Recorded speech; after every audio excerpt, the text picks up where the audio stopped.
Hey, Will Smith.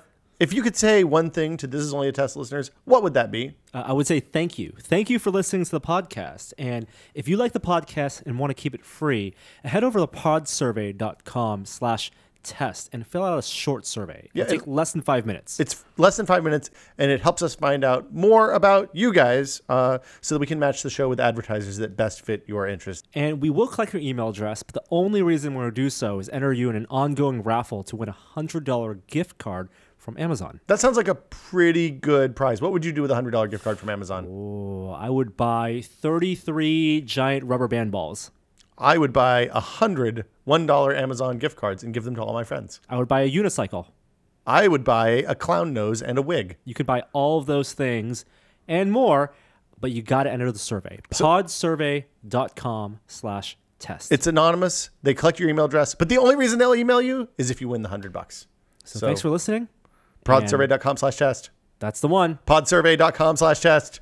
Say it 3 more times and Beetlejuice will appear. Podsurvey.com/test. Podsurvey.com/test. Podsurvey.com/test.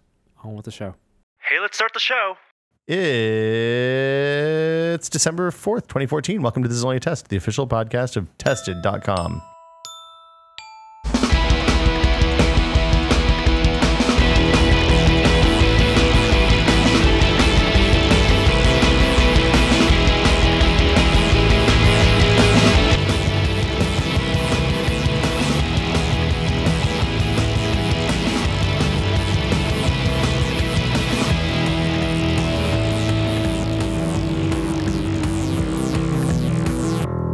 I'm Will Smith. Norman Chan, you are using a Surface Pro 3. That's right. It's my favorite laptop this year. It's the Surfaciest. It's not really a laptop, though, is it? It's a laptop. Well, we'll talk about that in a minute. Jeremy Williams, how are you doing today, sir? Hi. You're using an iPad Mini Retina 2, I believe. Yep, that's right. Well, the iPad Mini original.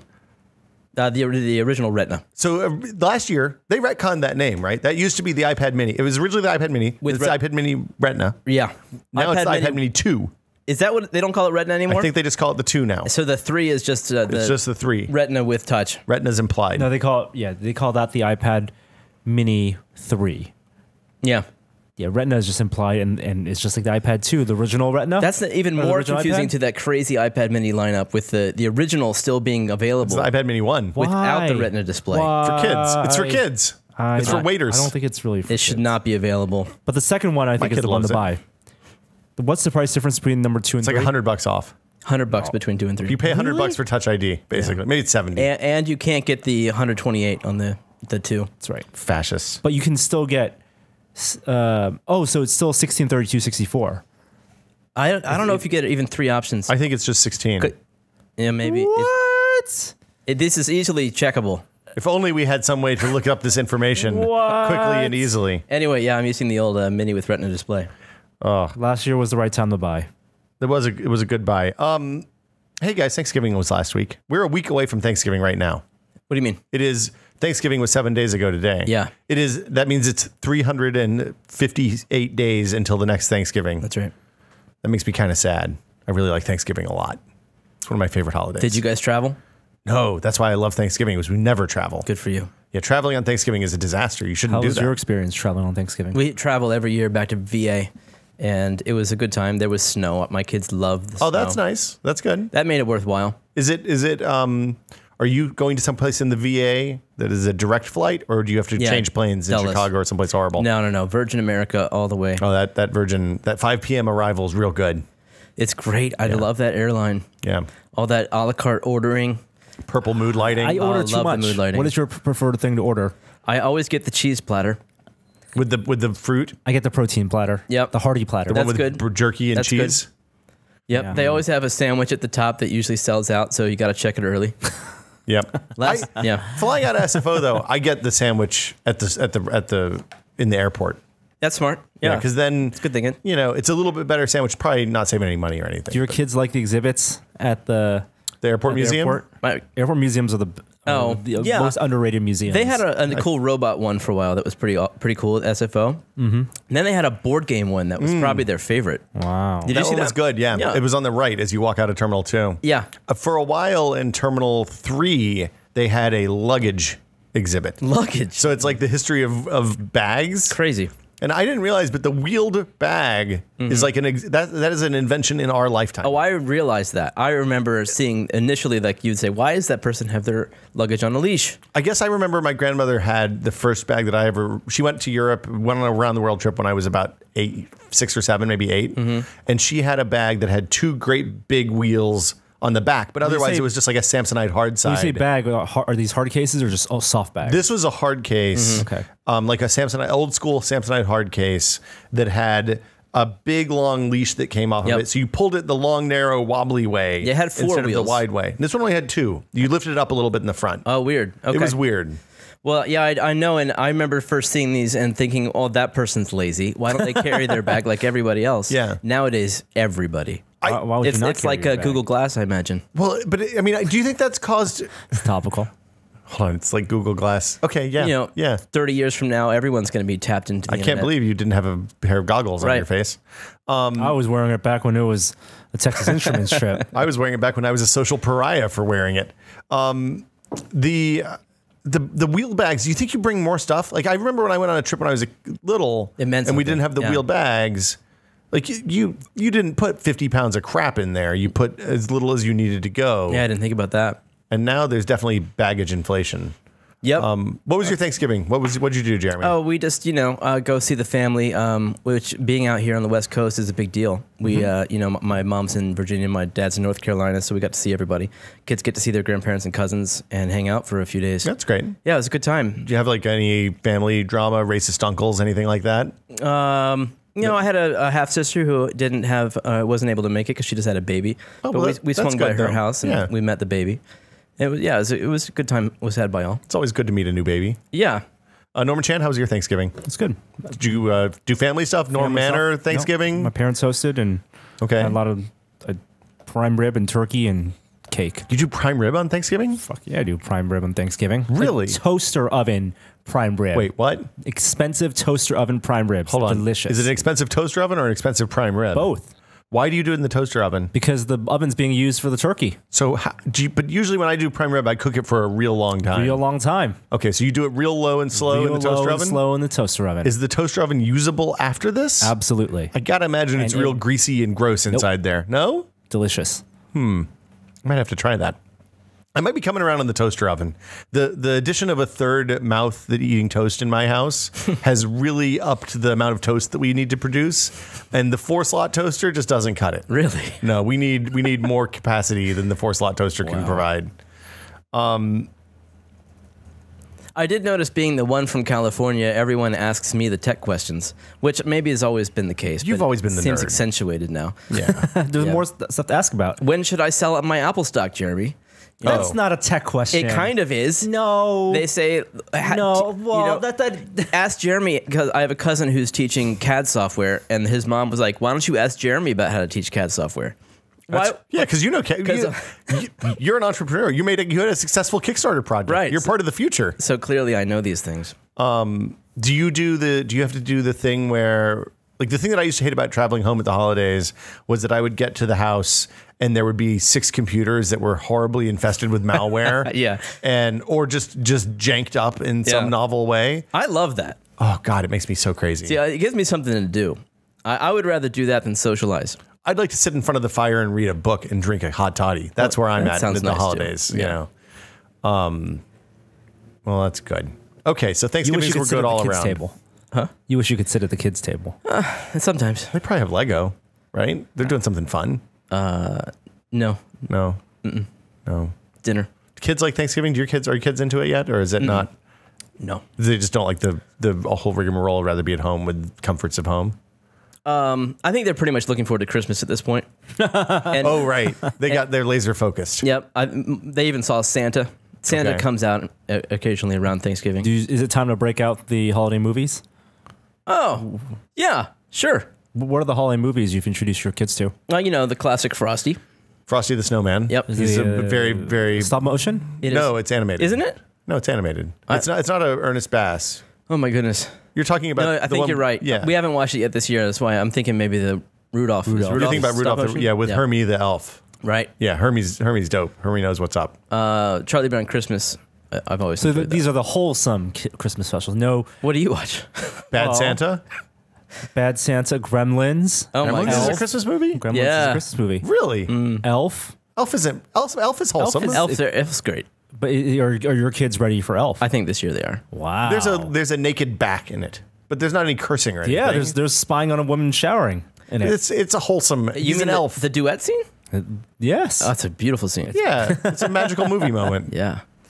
There's nothing. It's great. It is the first contemporary Christmas movie that I think you introduce after the classics. Home Alone. There's Home Alone. Home Alone. Oh, Home Alone is the equivalent for the 90s. No Die Hard yet. It's funny. My son, when he found out there were horror movies, he said, "Dad, I think I know the kind of movie you're talking about, like that one where the kid gets left at home all by himself at Christmas time." He thought that's what a horror movie was. That's close. Yeah. It's a horror movie for me. For a 6-year-old, I suppose it would yeah. be. There are some, like, Die Hard is a non-traditional Christmas movie, Yeah. Yeah. Right? That's true. right? I like Die Hard. Yeah. I like to bust out Die Hard around the holidays. Reindeer Games.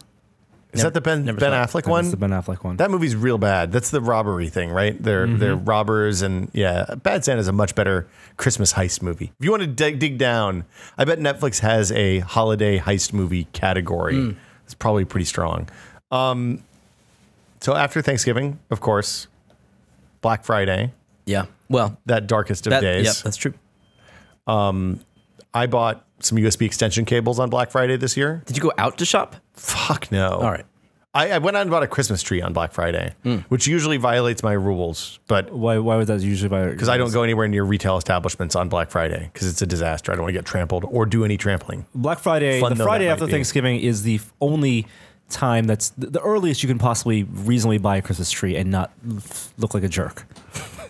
No one looks like a jerk buying a Christmas tree, Norm. Come on. most If you buy a places- Christmas tree before Thanksgiving, you're a jerk. They don't sell Christmas trees most places before Thanksgiving. I'm sure lots- Target or Home Depot. The does. lots are still recovering from the pumpkin fest at the end of right, Halloween. and those are the best places I think to buy a Christmas tree. The lots. I disagree strongly. Where's the best place to buy a Christmas Well, tree? if you're I got looking- mine from a lot. If you're looking for a value Christmas tree, you got a really nice looking Christmas tree, by the way. I saw your It's picture. expensive. You can get a really nice Christmas tree at your Home Depot or Lowe's for about half price. Yes, it is. You have it to is dig through almost them. exactly half price, but they don't set them up. They are bundled. What do you mean, set them up? So There will be a handful that are loose, and then you'd better have a pocket knife because the rest of them are still wrapped in twine from the farm. and this is something I don't think kids realize. The Christmas tree distribution is just like any retail product. Oh, it's not believe me, just I know. and you know because Christmas tree farm. There Yeah. are farms. They chop them up. They don't ship them like the tree. It's all rolled up like like There's bodies. a machine. And, machine ties it up, and then Home Depot or Target gets a truck. shipment, a giant truck full of trees that have various heights, Yeah. and then they just pile them up. Yeah. Well, and you the buy it tree like lots are lumber. the same thing. Yes, but the tree lots, at least there's some sense of display, and then they use some sense of curating, and they also put them all out. You get to at least look at maybe 24 trees as opposed to 4 or 5 that are out, and you actually get to pick the one you want. So, thanks to my years of tree farm expertise, I can go to Home Depot, look at the bundled ones, and assess them without having to untie them. Christmas tree whisperer. I can. That should be a service that you can no, stand this- there with the box. There's not and you enough hell in my go, life. $3. Work for tips. $3? Are you fucking kidding me? Work for tips, and I will find you. I will point the best Christmas The trees Christmas out. tree divination. Here's what you do. You look for the thickness of the bundled girth. Well, That's which going to point- determine which how point of full the the tree thickness? is. At which point? Look at the bottom because you can compare, relatively speaking, the thickness of the bound tree at the bottom to the trees around it. You can find, if you want a skinny tree, you can find a skinny tree that way. If you want a big fat tree, you can find a big fat tree that way. And then you look for straightness of the trunk, and then relative height. I think That's it. straightness of the trunk is priority 1. I think no holes is priority 1. Well, you can't tell no holes from the No, bundle. you can't tell no holes without bundling. Holes are the worst. You always want no holes, or no empty branches. I like a scraggly tree. Like I like a sparser tree so that you see more lights. Because You can make that happen. Gina's crazy. She wraps the lights around the inside of the trunk. Like That is- Oh, trunk she's the lights. light wrapper? She's the light wrapper in our house. I have no patience for that. So she wraps around the inside of the trunk, and then she does more different layers. So there's like a lot of depth in our tree. Yeah. Importance straightness of the trunk is important. Yes. The top, I think, is personally the thing I'm most critical about. The top of the tree. You can cheat the top. Like you can put, say, instead of putting a star or something like that up there, you can put a Santa Claus hat. Sure. And that'll cover some imperfections. But some tops, and that's where there's a lot of variance. The top can be cactus-like in terms of being one straight up and then two prongs. I like the straight top, one pole, and then one prong, and then it looking full and not sparse on the top. All that stuff happens at the trimming. The trimmers are there's wandering packs of Christmas tree trimmers that travel around the farm trimming area. It's all been trimmed, right? It has to be trimmed in April. Like it's trimmed months and months in advance. And they walk around with like 4-foot machetes on electrician stilts with like these, they almost look like umpire guards, but they go all the way down to their foot. They're hard plastic. And they just whack those machetes down and hit themselves in the shin to stop the blade. They're crazy. They're lunatics, those people. Shouldn't farm Christmas trees. That's the lesson here. Just go to the lot and buy What's a good price to pay for a Christmas tree? I think $50 is reasonable. If you go to a lot, you're going to pay way more than that. You're paid $100 probably, right? $80 for a 7-foot tree. Yeah. Yeah. Is it barely 7 feet or is it in 7 to 8? It is. Oh, no. It's $80 was the 6 to 7. I got right above 7. You have really high ceilings in there. You could put a 15 or 16 footer in there. Then you get the girth on the bottom. I don't want You get a skinny tree. I don't like skinny trees. Okay. I want to see a 15-foot tree. I'd like to see a 15-foot tree in your house. That's no ceiling can fit that. When we had the Christmas tree farm, my parents, the living room in their house is 15 feet. Those are $200. Well, not if you have the farm. You just go out in the back and pick a good one and cut it down. How do you buy a stand? I went to Wirecutter last year and bought the second stand that they recommended because the first stand that they recommended was like $100. $100, $85 now. The Genie XXL. Yeah, I bought the next one down, which is a pain in the ass. Yes. Yeah. Yep. If you don't get the, it's less of a pain in the ass than every other stand I've ever used. But I sprained my finger tightening that fucker. So the tree that they recommend requires no hand tightening. But you have to pay $85. Does it fit all size trees? All size trees, and it has like a weird grip mechanism that rotates and almost like an iris. Does it automatically like level it? I don't think it auto levels. What you want is a stand. You want a stand that you can custom level. That you can twist one side or the other. You twist and bevel and swivel. I'm not doing Christmas tree this year because we're not going to be here for Christmas. Oh. And so my children do not get Christmas here. They get Christmas elsewhere. Wow. But in years past, we have just bought the stand that comes at the lot. They nail it on to the bottom, and then all you do to adjust it is you actually just push the tree where you want it to go, and it bends the nail. So the problem with those, though, is that the bowls that come with those are so tiny. It works. That you have to keep refilling them constantly. And we have a dog who likes nothing more than tree water to drink. Yeah, that's a problem. So it's a problem. Yeah. Spend $30-$40 on a stand if you're going to plan on having real trees for next 10 years. They don't ever last. The tree stands I've been through in the 15 years that I've been an adult with a tree in my house, the tree stands do not last forever. The plastic eventually gets brittle and breaks, and one day you'll slam the tree down into it, and the bottom will just fall out, which is always nice. You can also buy a fake tree. Fake trees are... Some fake trees look good now. The fake tree technology has advanced quite a bit since I was a child. I expect to be there one day. Gina and I had fake trees for 3 years. When we were new in this house and didn't want to... they look good. It's small, so, You don't get the smell. I miss the smell. I miss the needles everywhere, too, honestly. I like the needles. That's the thing I like least about a Christmas tree. Norm, you made some Black Friday purchases, I understand. I made a bunch of Black Friday purchases. Are these gifts, or are these for gifts for Norm? Here and there. It's kind of pointless because many of the deals are no longer available. But Amazon had an amazing $10 off any book, physical book. Or 30%, I think, 30% up to $10 off. Oh. Which is fantastic.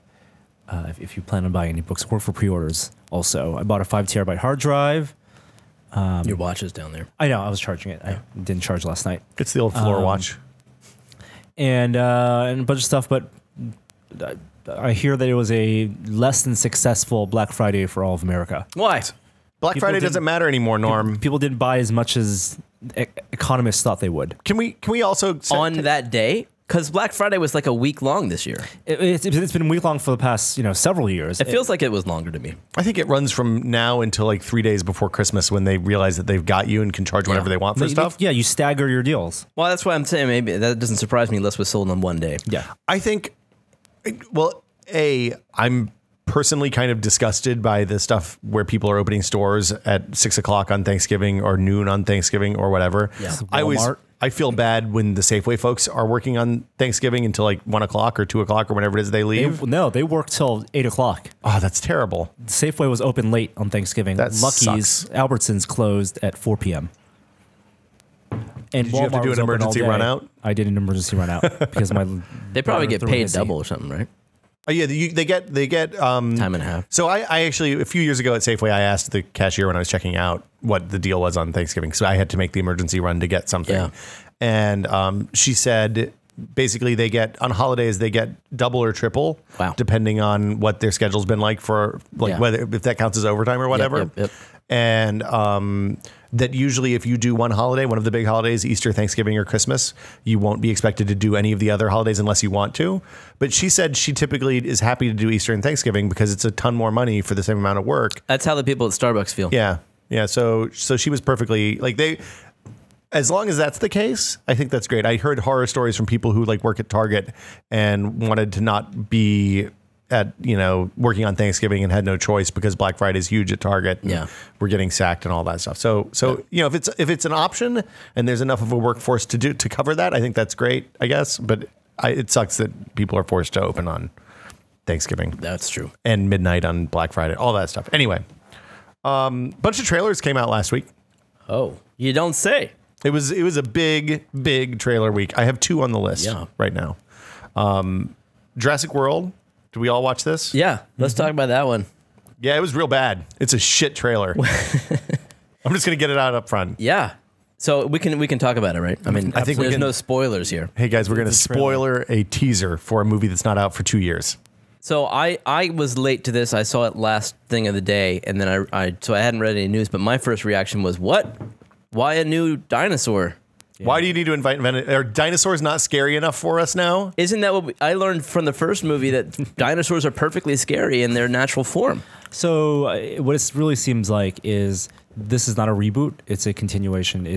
But it is essentially the same story, just told in the same universe, set 6 years later, I believe, from the original, from the end of Jurassic Park 3. And it is one of those, it's a story of hubris, as Jurassic Park 1 always was, man's control over nature. Yes. And Life so, finds a way, Norm. Life absolutely does find a way. So I think that this movie, as the trailer indicated, starts off with they've solved the Jurassic Park problem. Jurassic World is a logistical success. They've genetically tamed the dinosaurs to a point where it's SeaWorld. I mean, and it is a commentary on zoos and parks and the types of entertainment that we have these days. Is that's true? They've genetically altered their aggression levels so that people can be closer to them. Not only that, but the very last shot of the trailer, the money shot. You're guessing this. The money shot is SeaWorld. Chris Pratt. Yeah. He controls a pack of raptors. He is their alpha, and that's one of the big conceits of the movie is that it's not just the antagonist isn't just dinosaurs in general. The antagonist is not only hubris but a genetically engineered super dino, and it's the super dino versus humans and dinos. We Non-super dinos. Regular dinos are on our side. They raise the stakes. Fuck those guys. Go ahead, Jeremy. Well, I was just going to mention the reason for this genetically engineered dinosaur that I read that I thought was fascinating was an article from Nilay Patel over at The Verge. He tweeted, what the hell? Why a new dinosaur? Somebody responded, marketing. Yeah, so people were toys. bored. The thing I got was that the park had been open for long enough that people were now bored of traditional dinosaurs and needed a super dinosaur. But I think he's probably right. In our world, people can't sell, anybody can sell a T-Rex. Oh yeah, you can't trademark Tyrannosaurus Rex. But this brand new monster, this brand new dinosaur, only whoever it is, Universal or whatever toy company is going to have the rights to make it. Right, it's just like Godzilla. Yeah. Right. It needs to be a new design. It needs to be a bigger threat. It can't. Yeah, right. It can't just be a T-Rex. It's one-upsmanship. I find it to be a turnoff, but I'll see the movie. I mean, here's the thing. It's going to be really hard for this to be worse than Jurassic Park 3. That's the truth. So the thing that bothered me most watching this movie is The trailer, you mean? the trailer is the logistics of running this theme park just didn't look financially reasonable. Like they were putting people on boats, and how many? I was doing the math, and like, oh, that visitor center looks real small. Like Disneyland works because it can accommodate 15, 20,000 or however many thousand people per day. You're not getting Jurassic Park tickets for $500. Jurassic Park tickets are $20,000 each. You think so? That's a lot. I think they got to be expensive. I'm sure they're expensive. Yeah, but you're getting a personalized it didn't seem like a experience. financially viable endeavor. Yeah, that's. I wouldn't kickstart it. No, Y Combinator would There's no definitely crunchy award. there's definitely some venture capital involved. They probably haven't made it back yet. Well, I'm sure it was a pharmaceutical company. It's all about genetics. They're using this is their public front, and then the genetics company is using all this research you to sell thought about drugs. this. That's right. Here's the thing that made me crazy. Well, first off, the kid in Jurassic Park is the little kid from Iron Man 3. The new one, the Jurassic World kid. I had no idea. Is the kid from Iron Man 3. Really? Forgettable. Yes. The other thing that made me crazy was Chris Pratt has a line that's something like, "We grew a dino in a lab," and I just wanted to stab myself in the face. It was really, really bad, like phenomenally bad. Mm-hmm. So yeah, Bryce Dallas Howard plays the person who runs the chief scientist who runs a new facility. There's the scene with her holding a flare, much like Jeff Goldblum does in Jurassic Park. Original. Little homage to save the children. It's on the same island as the past Jurassic Parks, Isla Nublar, right off Costa Rica. Well, hold on. The Jurassic Park movies were in different islands. Sure, the first island is Isla Nublar, and then there was a secondary island where they actually bred the dinosaurs. Yeah. This is where the park island actually was supposed to be. This is still the park. Okay. Yeah, I don't know. I don't know about this. I'm real skeptical about this. There was Gary posted a recut trailer that used footage from this trailer and then the voiceover from John Hammond talking about making a flea circus when he's sitting eating ice cream with Laura Dern in the first Jurassic Park movie, and it's absolutely stunning. It's really, really good. It's Yeah, right on the head. In some ways, this movie is going to suffer from the same problem that the second two suffered from, which is that it can't live up to the first. Well, because the first was the first and maybe only truly jaw-dropping CG film, because it was the first time we ever saw this kind of level of computer-generated imagery. And since then, we just expect it can be done, and it's not as surprising, and it's not as realistic. When I saw Jurassic Park, I was working at a summer camp that year, and I went back to camp, and I could imagine dinosaurs towering over the trees in the park that I was standing in a way that was just utterly realistic. I was blown away by that movie. So what, from a cinema standpoint, could they have done with any new movie? But here's the difference is genre. The film shifted genre from 1 to 2, and it went from being an adventure movie to a horror movie with jump scares and monsters. A monster movie, not a horror movie. You don't think so? Oh, 2 was totally an adventure movie. 2, they run through fields. There's the opening scene, the opening dinosaur scene is when they're running through the tall grass and the velociraptors are wiping out half of the party. It's all about scares. There were scares in the first movie, but it wasn't primarily about scares. And by the time you get to the third movie, it's just a straight monster movie. Yeah, first one was kind of Jaws in a way. There was so much lead up.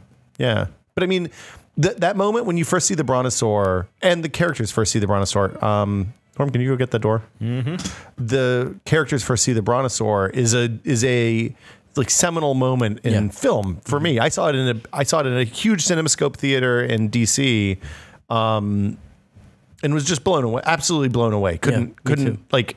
It's something I will never forget. I didn't go back and see the reissues last year because I kind of wanted it to stay the way it was in my head. And I don't think they're ever going to get that. You don't get a second chance at that. Yeah, I think you're right. But I think that you could make a movie that's about adventure, and like the fact that they have kids in this seems good, because I think there weren't kids in the third one, right? Or the kids were the MacGuffin in the third one. The second and third kind of blur together for me. I only saw them once. And the second one is about Jeff Goldblum's daughter, right? And it has the RV dangling off the cliff sequence that was awesome. Mm-hmm. But the movie was not so hot, as I recall. And it ends with a Tyrannosaurus Rex eating San Diego. Right. Okay, it comes out of the boat. Yeah. Runs through the waterfront. Right. Like the other thing that happened is Jurassic Park, the first one, has an air of plausibility, because you can think, okay, We know how to manipulate DNA now. Yeah, there's that whole science bit in the middle of the movie where a frog walks you through the whole science. No, it's of Mr. It. DNA or Sorry, Dr. DNA. Yes. Is that what it was? It's a character. Wasn't it? It's a cartoon. Okay. It's been a while. But Hammond pricks the finger of on the screen Hammond. It was great. Yeah. All right. But yeah, there's an air of plausibility because you could imagine, there's an island off of Costa Rica where this could actually happen. Right. And then as soon in the second one, as you get to dinosaurs tromping through downtown San Diego, you're like, no, probably not. Monster movie. Yeah, the plausibility evaporates. So the other trailer. There's another one? There was another trailer last week on Black Friday. It was originally supposed to air run only in theaters, a handful of theaters around the country. No, it was always supposed to be online. I think they ended up putting it online because it was always supposed to be online. Better to do that than to have shaky cam videos. They thought that through. They thought it through. They announced that it would be in theaters first just to get people to buy tickets for theaters. And then they announced later that, oh, by the way, it will also be on the internet. Is The Force Awakens. So Star Wars episode 1, 2, 3, 4, 5, 6, 7, the J.J. Abrams Star Wars movie from next Christmas. Is that right? Yeah. Next Christmas. Well, is it December 25th? No. It's like the 15th or something, right? Yeah. It's a year out. It's a year from now. Yeah. The trailer looks really fucking good. I'm with you on that. I like this trailer a lot. Everything about it, from the opening, the hard cut, the stormtrooper jumping up into scene with the helmet off, running through but presumably he's Tatooine. Let's also be clear, probably not an actual stormtrooper. Or maybe a retired stormtrooper. Nope. You think he's a little short for a stormtrooper? He doesn't look like Jango Fett. It totally is, not having read the script, totally is someone pretending to be a stormtrooper. Good guy. Call back to episode 4. Pretending to be stormtrooper. Are there stormtroopers in? Has the script leaked? No. Okay, I was going to say. Thank God. I would be shocked. It's there are only like 10 shots in this trailer. It's a really it's a teaser. It's a teaser. It's a teaser. Each of the shots. It's like 90 seconds. So it opens with the maybe stormtrooper, maybe not stormtrooper. No. It opens with a voiceover. What's the voiceover? Benedict Cumberbatch. There's the silence. No, it's Andy Serkis. It is Andy Serkis, yeah. It's Andy Serkis? It's Andy Serkis. Wow. Does he play a role? Yeah, he's in the film. He's been in the cast photos and is listed as in the film. But not for motion capture. Right, I guess it's... Like he's being himself, I think, right? Or maybe he's just a voice. Anyway, it's his voice. So it opens with the voiceover. What does the voiceover say? I forget. I mean, I'm sure that's been scripted. That's out there. I haven't memorized it. You said you watched it a bunch, Jeremy. I did, and I loved it. You're our expert on this. I don't have it word for word. Okay, so the gist is the light side of the Force and the dark side of the Force are gaining in strength again. That's what he says, right? And then it's a hard cut to the stormtrooper popping up in what looks like Tatooine, presumably Tunisia. I'd call him an African-American man, but he's clearly not American. He's not American. It's a long time ago in a galaxy I'm far, going to go with black man. Yeah. He gets up. He runs. That's all you see of him. Does then it cut to the ball droid? Yeah, the soccer ball R2 unit. So that's okay. This is the first shot is callback, I think. Callback. The way he popped up into frame and runs away from the camera, totally J.J. Abrams. Yeah. Star Trek Into Darkness Cold Open, totally call back to episode 4, little Han in... Nobody ever pops up into frame in episode 4. No, I'm saying in terms of them wearing a stormtrooper Oh, right, armor. right. Death Star escape. Death's totally that kind of callback, as it felt like to me. He runs away. You see the ball droid, which basically looks like an R2 unit head. Yep, on some sort of ball-based astromech, something we've never seen before. Right, and at this point, I'm thinking, okay, I could have seen this type of special effect in the prequels, but I wouldn't have believed it because that took place before 4, 5, and 6 in Star Wars lineage. And this is something that looks futuristic, by episode 6 standards, but that's okay. Because it's 30 years later. Yes. Everything still looks a little grimier than anything in the prequels ever did. Yeah, no doubt it's grimier, but like a sphere rolling with a head staying on top, that's something that they didn't do. I bet that robot's going to stop and unfold, and it'll be a cylinder just like every other R2. You sure? I bet so, yeah. If you look at the droid, he has orange circles around him. I think those are his stop points where the head connects to those points. And I think it's still a ball. You think it's always going to be a ball? Wait, what? Where are you seeing this? If you look at this animated GIF. Yep. GIF, I think you mean. He stops. They're the circles. The sphere has like a soccer ball, other circles Yep. around it. Uh-huh. And I think those orange circles are where he connects to the head when he stops. So there's like So maybe he has different modes. No, like I think he has a different. I think that just explains how he could work as a ball. I don't know. I like robot design in 2014. The interstellar robots, that ball droid astromech, we're doing good work here, guys. Yeah. Magnets. By the way, So that's all you can already magnets. download this droid on Thingiverse. Yeah, it's already designed like 2 hours after. And the, notice his head bounces. So I think yeah, it's it's cute. magnets. You think it's and more then it locks in. repulsors? Listen to you. This is like you live in this world. Okay, what else? And in the what's- background of that shot, also what it looks like are maybe Episode 1 style pod racer engines. Yeah, or it could be just a spaceport. It could be anything. They look like generic spaceship parts to me. Okay. After this, you have more shots of Stormtrooper. Dark showing off the new helmets, which are closer in design to the original helmets than Episode 1, 2, 3, Episode 3 helmets were, I guess. Presumably they're post-Empire stormtroopers, though, right? But they are, I think they're Empire Stormtroopers. What do you mean post Jedi? I mean, they are Post Empire. the Galactic Empire. Oh. They I see are what you still mean, yeah. Galactic Empire Stormtroopers, slightly modified to be a little sleeker. Is this the mop up action continues 20 years after Yes. the events of Return of the Jedi? Just because the Emperor's dead and Death Star 2's blown up. and doesn't the mean Executor with all of the people on it killed. does not mean that the Empire is Of course. completely gone. Okay. As anyone who's read the Those don't count. They're don't not count, real. but they have thought through Yes. intergalactic politics. You don't have an empire that spans thousands of star systems that collapses just because you chop off the head. Do you expect to recognize whoever is leading the Empire? I don't think we do. No, Okay. they I didn't think show it's somebody- enough of the Emperor or the order, the hierarchy. Well, in the first 3 movies, and all of the people that are under Vader, like all of the admirals, get killed, presumably In the Death Star. In the Second Death Star and the Executor, yeah, because that's the flagship, right? So you do have a shot of these stormtroopers. One of them is shorter, so this could be. It's a costume. It could be him. It could be. Do you have a GIF of lead. this? That's interesting because they are clones. Exactly. So they should be the same height. They should no- be the same height. Okay. Presumably, the clones have aged and died off because it's 40 years from the you prequels at this keep point. on recloning. They don't have clones. They were cloning on that other planet, right? in Camino. We don't talk about that. We don't talk about that movie though. And then you also have a shot of the new Stormtrooper blaster. Ooh, I The didn't new see that. 11 with the red dot. Oh, is that on when it. they cut to the Yep. holster? Yep. It looks a little sleek. And then they run out of the ship. And then The stormtroopers run out of the ship. Stormtrooper runs up, Yeah. and then you cut to a girl. riding- What planet are they running onto? Do we see that? couldn't really you don't tell. see. It's blown out. Yeah. And then you see a shot of this girl who is on what I think is an homage to Luke's speeder. From So it looks episode more 4. like a motorcycle. It's hovering, but it flies just like speeder, bursts away. Looks like it has a lot of cargo space or something. It looked to me like it It's was a really between good the design. Jedi speeders and the episode speeder. 4 speeder. Yeah, like it has that kind of blockiness of the Tatooine speeder, but it's a Yeah. motorcycle design. Right.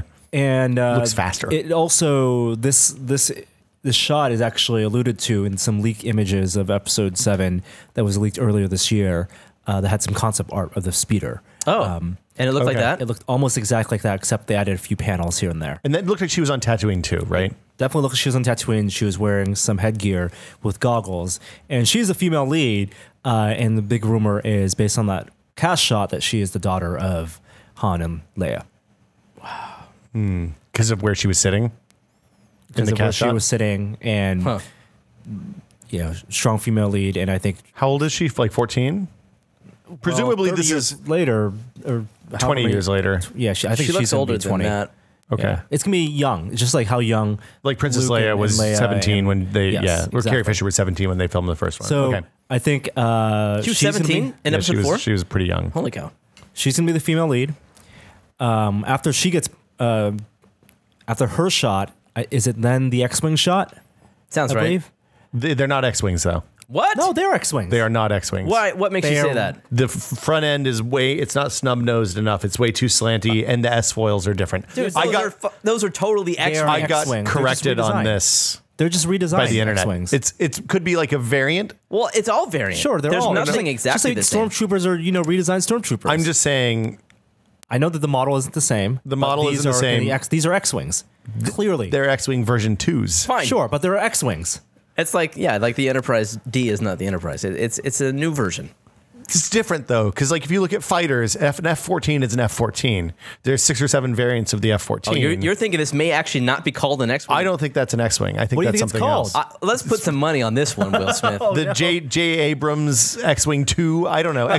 Super X-Wing. The X-Wing see. Ultra. I see. So there is a But it is- engines. look, the- 4 engines in the back, 4 I wings, understand. and X It arrangement. has, but look, the nose is way I too know- pointy, absolutely. and the S foils are a completely different shape. Sure, they fold flat. Also, the ground effect shot on that X-wing flying across was dope. It was really cool. The water? Yeah. Yeah. It's really good. So the X-wings are flying like 3 feet above what looks like a giant lake Yeah. on a planet that I don't think we've seen before. It looks like something new. I mean, you wouldn't And- do this unless you were avoiding radar or something like that. So it Yeah. seems like they're being stealthy. I like that there's atmosphere combat in this Yeah. new Star Wars. That And sounds it exciting. totally makes to me. sense because the ships in the Star Wars universe flew over land and space. Well, they all have anti-gravity, right? So they can just fly wherever. Doesn't matter. The shot before this is of the pilot, who is Oscar Isaac, who played inside Llewyn Davis. He was also in Drive as the Carey Mulligan's husband. Wait, who Oscar Isaac. Who the is he actor. in the trailer? He's the pilot. The pilot. They cut it. Oh, it's a shot yes, of him. yes. And the shot of the pilot is the most inspiring shot for confidence. I think because that shot looks so much like a modernized version of every single pilot shot in the original trilogy trilogy, yeah. without looking like a fan film. Yes. The way it was lit, the way it was color graded and corrected, that looked fantastic. He's wearing a modernized X-Wing helmet, a pilot helmet. He has the same type of jumpsuit, and he even has a vest that reads upside down. I think it reads like "pull to inflate" or something. Well, and like the stuff in the cockpit around him is like the perfect. They look like the right kind of greeblies and all. Like it looked really good. Yeah, it and looked. the helmet's on a little bit crooked. You know, it's not everything's Well, perfect. and it's banged up. It's clearly Right. been used. Like And he has the same expression as a Green Leader. See, I thought he looked familiar. Is that why he looks like one of the guys So from the Attack on the Death Star? On the Attack on Green the Death Leader Star- is the A-wing guy or the B-wing guy? A-wing guy. The one that bombs into the bridge of the Executor. I'm not exactly sure which one, but if you look at the seriousness of Green Leader's face, that's who he reminded me of. Different helmet though. Different That's helmet. not who he Yeah. reminded It's me of. not. He looked like Hobby, the snowspeeder pilot. The from guy who finds Empire Han? Star. Yeah, Yeah, that's who he That's who he reminded thought. That's who I thought he was. Yeah. It's that the X-wing, well, the not X-wing sequence and the pilot looked really good. I thought those were great. Okay, so what's next? What's after that? The Millennium Falcon over No, Tatooine? not yet. Oh, the cross lightsaber. Yes. People said it's not a lightsaber.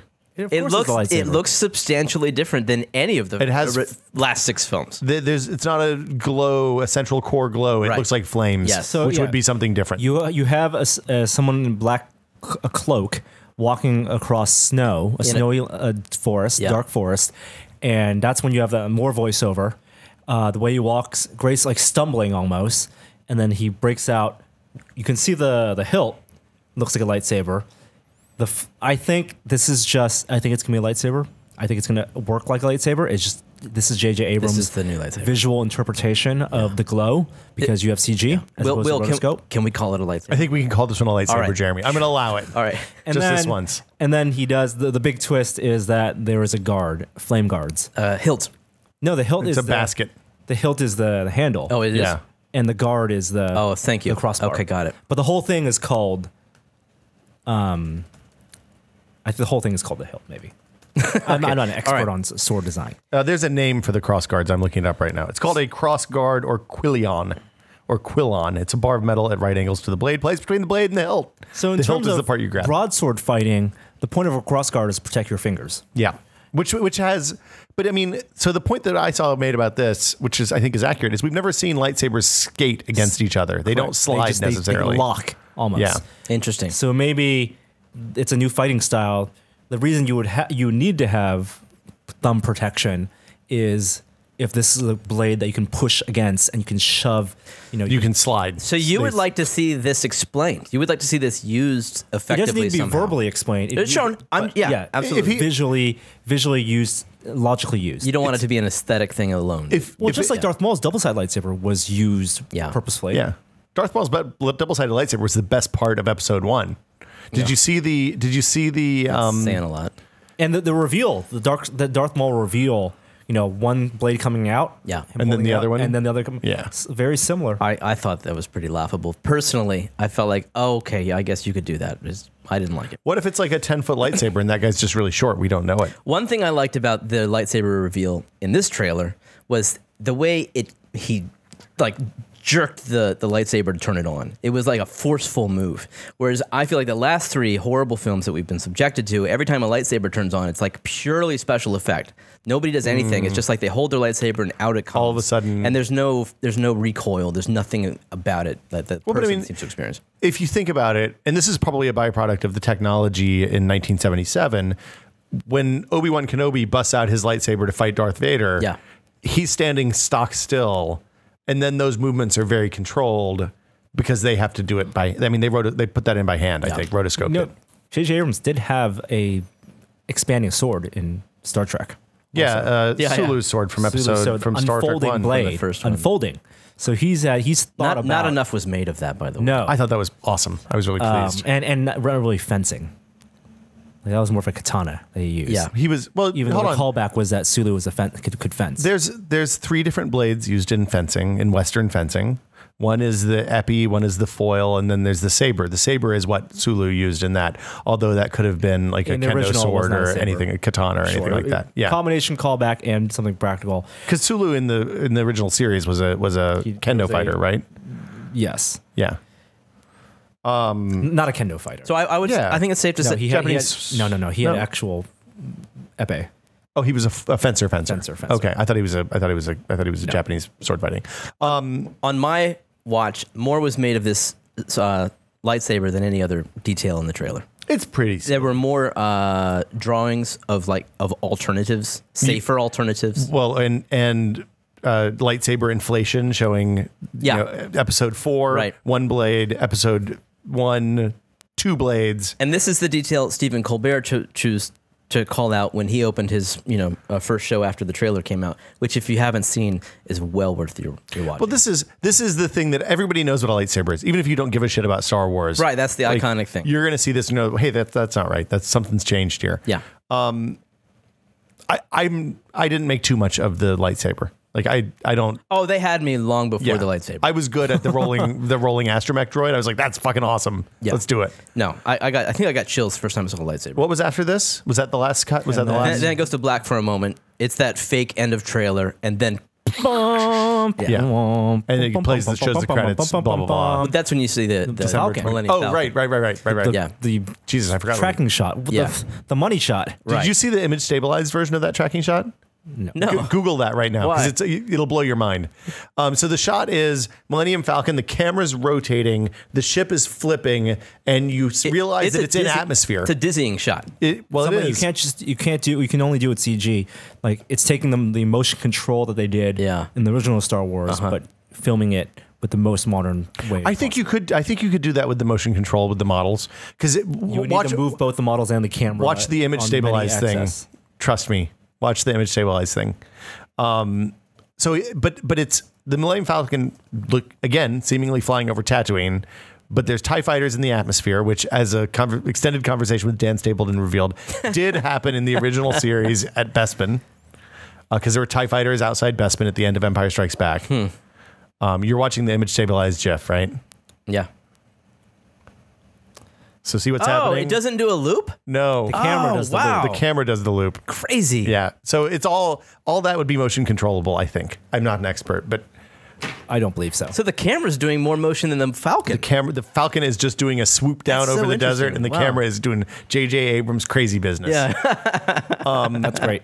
The Falcon redesign or update, the modernized Falcon, which I presume is what would happen if Han Solo had infinite money at any time. You Like think- he's pimping his car, pimping his ride. Smuggler's money. Smugglers living day to day, hand to mouth. leader of the new republic. I think he's got got money. some dough for ship upgrades. After Jedi, he's good friends with some I powerful don't think they're people. upgrades. It looks like he repaired the radar dish. Well, they lost the radar dish in Jedi. So Yeah. it's now replaced with a rectangular one. Yeah. Something. But there's all this like metal filigree stuff over those round vents on the top of the episode 4, 5, and 6 Falcon, and the engines look dramatically different. The engines are a complete sweep across the back instead of just 2 or 3 individual panels. Oh, is that right? Yeah, it looks like it. I didn't realize the original ones had was individualized. It looks a lot more. There's a lot more going on it than on the previous. So a lot of shots in Tatooine. I think you can safely say there's going to be an extended sequence on Tatooine where someone's infiltrating the stormtrooper army, is being chased, escapes. They meet up with the girl, and then all escape. Daddy and mom saves them with the Millennium Falcon. Oh, it's gonna be a good movie, isn't it? I hope so. I mean, I'm there. I'm in. Yeah, me too. You got me. The interesting thing about this trailer for me is all the analysis I've seen is from old people who like the original series. I think this trailer is just as appealing, is intentionally designed to be just as appealing to the, because the thing that it's hard to, you have to remember, kids who are under 18 now love the prequels the same way that we love the real movies. Yeah. Because they're bad people. Like they're just, they shouldn't be trusted. They're brainwashed. Yeah, I'm sorry. If you're under 18, I disagree. I think this trailer is targeted at us. oh, they're hitting both. Yeah, I feel like this is them saying it's okay. We got this, guys. This is the Duck Dynasty of trailers. Duck Dynasty is a success because blue state people watch it and think, look at those stupid fucking hillbillies, and red state people look at it and say, look at those awesome fucking hillbillies. Everybody loves that show. Yeah. Because it appeals to both sides. This is the same thing, but for Star Wars fans. I'm super excited. I'm ready to go. I'm in. It's a year. I can wait. I got time.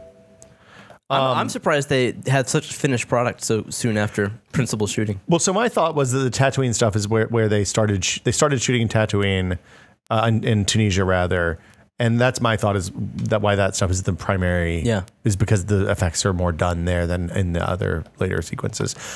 My only hope is that we don't see a trilogy where everything is Tatooine, just 2 planets that we've already been to a ton. I want to see more planets. Having Endor come in and having Yavin 4 and all that stuff was Hoth. Yeah. I want to see some more places. Each of the 3 original movies had a color palette that was largely based on the movies, on the planets that they took place in. Yeah. Well, and if you think about, that's exactly it. Blue and white for Hoth, pink for Bespin, pinkish red. It was really great. Green for Endor. Yeah. The moon of Endor. Yeah, the forest moon. It's not Endor. Endor is the gas giant. Yeah. Yeah. Battle of Yavin. Should we talk? Okay, some more. Is that all the trailers? Did I miss anything? Those were the 2 big ones. Terminator trailer comes out by the time you're listening to this right now. Oh man, I think it's so good, or it's so bad. So bad. It's going to be terrible. What are you talking about? The new Terminator movie. What is it? Terminator Genesis. Is this Terminator 5? I didn't even see the last one with Batman in it. Oh, you didn't need to see the last one. The last one that the McGee directed Terminator, which is Terminator Salvation, was a continuation of the the Prime Terminator storyline after 3. 3 was the one with Claire Danes. That was the delayed Skynet. Is that right? 1999 yes, Skynet instead of 97? Exactly. That was one where, the Skynet was inevitable. They were never going to stop D-Day. They were at Judgment Day. They just needed to survive Judgment Day. And then it explains how John Connor became the leader of the resistance. But he gets to coordinate between all the surviving peoples of Earth. Is that the one? That's the one that the Terminator comes back and it's the girl and she starts killing all the people that are in his list. Yes, like his lieutenant's list. As kids. Yes. Terminator Salvation was set in right before the war, and you had Kyle Reese as a kid. John Connor is leading the resistance, but he's like kind of a prophet leader. He's like the religious leader of the resistance. He's Neo. And Michael, yes, he's very much so. Terrible movie. There's a director's cut of that is less bad than the theatrical version. It is not a good movie. This movie is a complete reboot. Okay. Oh, really? Really? And it is a telling of the Kyle Reese, Sarah Connor story. Was it with the twist? Who's Kyle Reese? Kyle Reese is the guy from Terminator 1. The actor Jai. Who in the movie? Jai is he? Courtney. In Terminator 1. Who is he? He's the Michael guy Biehn. who gets sent back to kill Arnold Schwarzenegger in the first Terminator. okay. Michael Okay, Biehn. gotcha. So the new Terminator, Are they going to reboot it in universe, or is it like Star Trek style, or is it a pure we're telling the story again? here we're retelling the story They again. shouldn't do that. But with a twist. I don't need twists. Do you want to know the twist? Yeah, That- sure, whatever. Hey, If fast you don't forward wanna 30 know- seconds if you don't want to know. Fast forward 45 seconds. Okay. What's the twist, Norm? Right now. What's the twist, Norm? The twist is that when Kyle Reese comes back to save Sarah Connor, instead of Sarah Connor being Lena Hamilton and being doe-eyed, and not a warrior, A secretary. Yes, she's a secretary. she's actually super badass, and that's because a Terminator had come when she was a child and been sent to protect her and was her surrogate parents, and that Terminator has grown up with her, and that Terminator is Arnold Schwarzenegger because Terminator can grow. So it's what if Arnold's in this next Arnold's movie? in this one as an aged Terminator No who's way. been raising Sarah Connor since she's a child, and that's why he's an old Terminator. Oh, she's teaching her to be a badass. That actually sounds pretty funny. And I like this. Yes. And so when Kyle Reese comes back, he doesn't realize, Sarah Connor doesn't need her help. Yeah. Need his help because Arnold's been protecting her this So entire time. you could almost imply like there's an emotional thrust behind Arnold's protecting of her yes. rather than just a programmed one. So Well, it's there's both. there's Yeah. a deleted scene on one of the director's cuts of Terminator 2 where 3. No, 2. 3. When they're at the gas station with the pimp and she's digging up the gun cache with Arnold and the kid, where the kid is reprogramming the Terminators, making his chip writable, which is how he learns how to say things like "Hasta la vista, baby." So in the default version of the film, the release version of the film, that's completely missing, and they skip over the fact that the Terminator can be changed from write-only mode to read-only mode. They had 2 lines of dialogue where he says, "I'm a learning computer," and he's programmed to evolve, and be more human. But they didn't have. There's a shift where he goes from not being able to learn to being able to learn in the film. That's explained by the deleted scene and by one throwaway line of dialogue. Anyway, it's I like Terminator 2 a lot. That's the takeaway. David Simon posted a really long, very informative blog post. David Simon is the creator of The Wire and Treme and Generation Kill and Homicide: Life on the Streets, I think. What else? A ton of other stuff. Talking about the conversion of The Wire, which was originally shot in 4:3, but I think on film, or maybe with high def. I don't know. It's unclear. To HD because they're doing an HD widescreen re-release, so they had to remat the show. Anyway, you should go read the blog post. It's on his blog. It was very interesting because apparently the folks at HBO did a first pass on it that they were kind of unhappy with because it missed some of the changes in storytelling that were required when you mat something that was originally shot to be squarish and mat that to be letterbox because you frame the story in a way to tell certain things with the camera, and it's one of the first things I've seen that actually detailed all the stuff that happened with that. I'm interested. Have you seen? Did they widescreen the Batman re-release? The Batman, or is it's still 4:3, right? It's just high def. It's just do you mean? Higher resolution. The 89 Batman? No. 6. The TV show. Oh, yeah. The Adam West TV show. The Pee-wee's Playhouse stuff I think is 4:3 as well, but it's 1080p. It's high def resolution, just matted bars on the side. Same with Star Trek. TOS. Next Generation. Oh, Next Generation still 4:3? Yeah. I guess so. Yeah. 4:3 was developed because it was the movie standard. At the time. Yeah. Yeah. So that's why they made it the TV standard. And then it took 30, 40 years to catch up the TV. And Yeah. now we're going back to IMAX, which is 4:3 again. So Is that right? it's tall. It's tall and skinny. Yeah. NASA's doing its first live Orion flight. There's no people on it, but it's scheduled for December 4th, which is, my math is right, today. Oh, I don't know. I saw there was a launch. What is the Orion flight? So the Orion is the next generation capsule for deeper space exploration than we've done before. So originally it was designed as the crew return vehicle for the ISS. It seats up to 6 people, I think, in the biggest configuration. It's basically, if you look at it, it looks a lot like an Apollo era capsule. It's the same kind of gumdrop shape, but it's much, much bigger. Norm and I saw a mock-up when we were in Houston last year. and I think we were able to climb into it. I don't think we were. It was.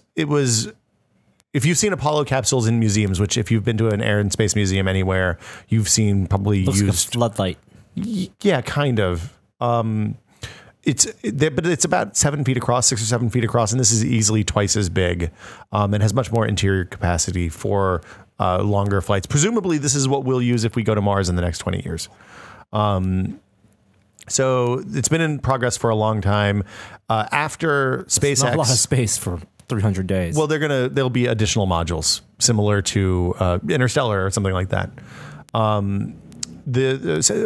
Presumably, this was changed. The scope of this project was changed after SpaceX and some of the other competitors for low Earth orbit flights showed progress, because it's not necessarily the crew escape vehicle for ISS anymore, and is primarily for moonshots and trips to Mars and asteroids and stuff like that.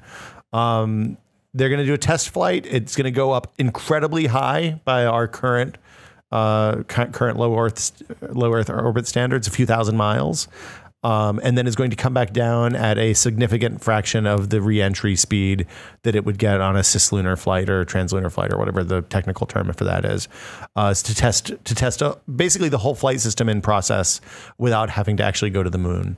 So it'll be like a 4-hour flight. I think it's going to take off on a Delta IV Heavy, which is the largest rocket that anybody is currently flying. And it looks super. I can't wait to see how it goes. If you're in Florida and you have an opportunity to see a Delta IV Heavy launch, I've been told that they are pretty fucking amazing. So go see the Delta IV if you have the chance. It may already be over by the time this is posted, though. So sorry. The next flight for this is going to be in 2016, and they're actually going to send one around the moon and then back. Still unmanned, and then after that, the manned tests will start in 2020. And this capsule is supposed to be reusable. IO9 has a couple of really good posts that detail the entire, like the talking points for the whole program. But yeah, not flying until 2020 or 2021 with people on it. And what's that flight? I'm sorry? Do you know what the destination is for that flight? I think those early flights are going to be probably orbital. Of the moon, or no? I don't know if they're moon or just here. Probably just here would be my guess. Maybe high orbits and then high speed re-entries and stuff like that. Apparently re-entering obviously from a lunar orbit versus say a low Earth orbit, like the shuttle's done for the last 30 years, there's a significantly higher, like you burn off significantly more shield than you would coming from low Earth orbit, because your speed is near escape velocity versus orbital velocity, which is much, much slower. The interesting thing I saw is, so the update, the Orion, the gist of the Orion program is that, look, the capsules in the Apollo and Gemini era worked really well. Let's update those to use modern materials and computers and modern technology, and then use the stuff that worked again to see how it goes. So that's Orion. You'll probably be hearing about that by the time this episode's up. Google rolled out a new reCAPTCHA earlier this year. Do you know what the CAPTCHA is? What are you talking about? Everyone knows what the CAPTCHA is. Do you know what the CAPTCHA is? What, you mean the CAPTCHA or what a CAPTCHA is? Google owns reCAPTCHA, I think. Oh. It's when they show you some funky letters and you're supposed to human. discern what they are. Yes. You always fail that test. 3 times. It always takes 3 times. It's like plugging in USB devices. The new CAPTCHA, reCAPTCHA that Google's released, looks at your IP address, the cookies that your browser has, and uses that to determine if you are human or and mouse robot. movements. Yeah, mouse movements, all sorts of stuff. And then if it can't tell from there, instead of giving you some squiggly text that's hard to read, it says, hey, what is this picture of? Click the things that look like this picture. I've seen that before. I like that. Yeah, I like that one. Here's a picture of a cat. Yeah. I'm going to click 4 more cats, and then I'm in. It's a good policy. Wow. So it seems like they no longer need humans to do the OCRing. Now, you told me, I think you even mentioned on this podcast once, that the old CAPTCHA was, the Google one, was actually based on, or we were teaching it how to discern OCR that was difficult to read. Yep. Yes. That's interesting. And then it seems like they were smart enough that the Google Books project doesn't need the user information of hundreds of millions of... The computers are finished with us. Yeah. They can read perfect text. This is the Google trick, right? I love it. Is that they... Now they need how to recognize cats. So now we're teaching it how to click on images. I think now the computers are just toying with us. No, Google's just toying with us. It makes perfect sense. Yeah, it's I mean, it's the old Google trick of here's a bunch of users who have a problem. Can we make that problem also do something that helps us in a major way? Yeah. And they're making their image recognition even better. So there you go. Sony Pictures was allegedly hacked by North Korea last week. Well, they were hacked for sure. They were definitely hacked, but it was allegedly by North Korea. Now, when you say Sony Pictures, what do you mean? I mean Sony Pictures corporate, like their internal networks, their intranet, as it were. Apparently, multiple terabytes of files were many terabytes were taken off their actual in-house servers. They say it could be an inside job. Employee information, contracts, video, password files. Is it like actual films? Do we know? Hackers who have released a little bit of information about what they had. First of all, the employees Sony employees who went into work that day, all their computer screens displayed like you have been hacked by this group. Whoa! Wow! And so their entire network had to shut down. This is Sony Pictures America. So like Columbia Pictures, Columbia TriStar, and all that stuff. All their internal servers, everything apparently over who knows how long a period of time, data was being slowly taken out. Wow. I assume, do you think something like the IT guy comes by with a fire axe and just starts chopping cables at this point? I have no idea, but they say that it's something that must have required some inside help. The people who have posted that have been claimed to have been aligned with this group say that there was inside help. Of course, they're going to say information has already been revealed about, plans for upcoming movies, how much, budgets for everything, how much people are getting paid, employee health information, lots of personal stuff, and only a small fraction of it has been put out. Yeah. The North Korea tie-in, North Korea has not denied. Neither confirmed nor denied. No, they have explicitly not denied, saying that just wait and see was their actual spokesperson response. Is that uncommon for them? Have they been accused of this before? No, this is specifically tied to the interview. The movie with Seth Rogen about Kim Jong-il. Oh. So Sony, which owns Columbia, has a movie coming out this Christmas with Seth Rogen and James Franco about going into North Korea and killing their dear leader.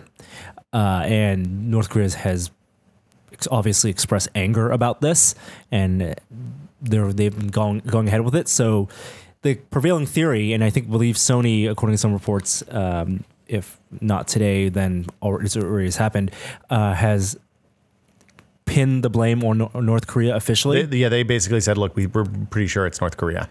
Has not happened within our time yet, but they say that it's sympathizers to North Korea within the company allowed this to happen. Sympathizers. It's interesting. What? Like political sympathize. Like Sony should not have made this movie kind of thing. Oh my goodness. It's interesting to me because it's the first time I remember a nation state going after a corporation for anything, really.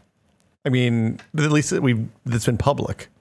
Right. It's usually governments versus other governments. Governments versus governments. So yeah, it seems kind of crazy and silly, but why no? Do you think it's going to affect the movie?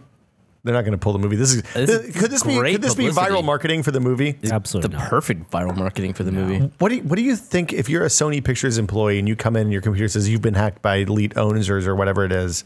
Do you think that the IT people are just like, shut it down, go home, there's nothing to do today? That's exactly what happened. Really? They said, shut it down, everyone go home. We're not using, everyone, do not log into your personal email accounts. Don't do anything.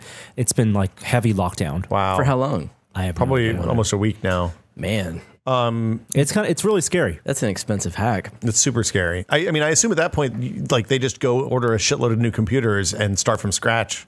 Because if you're talking about nation state level exploits, the chance of getting them clean 100% is almost like I can't imagine you can clean those machines off with 100% reliability.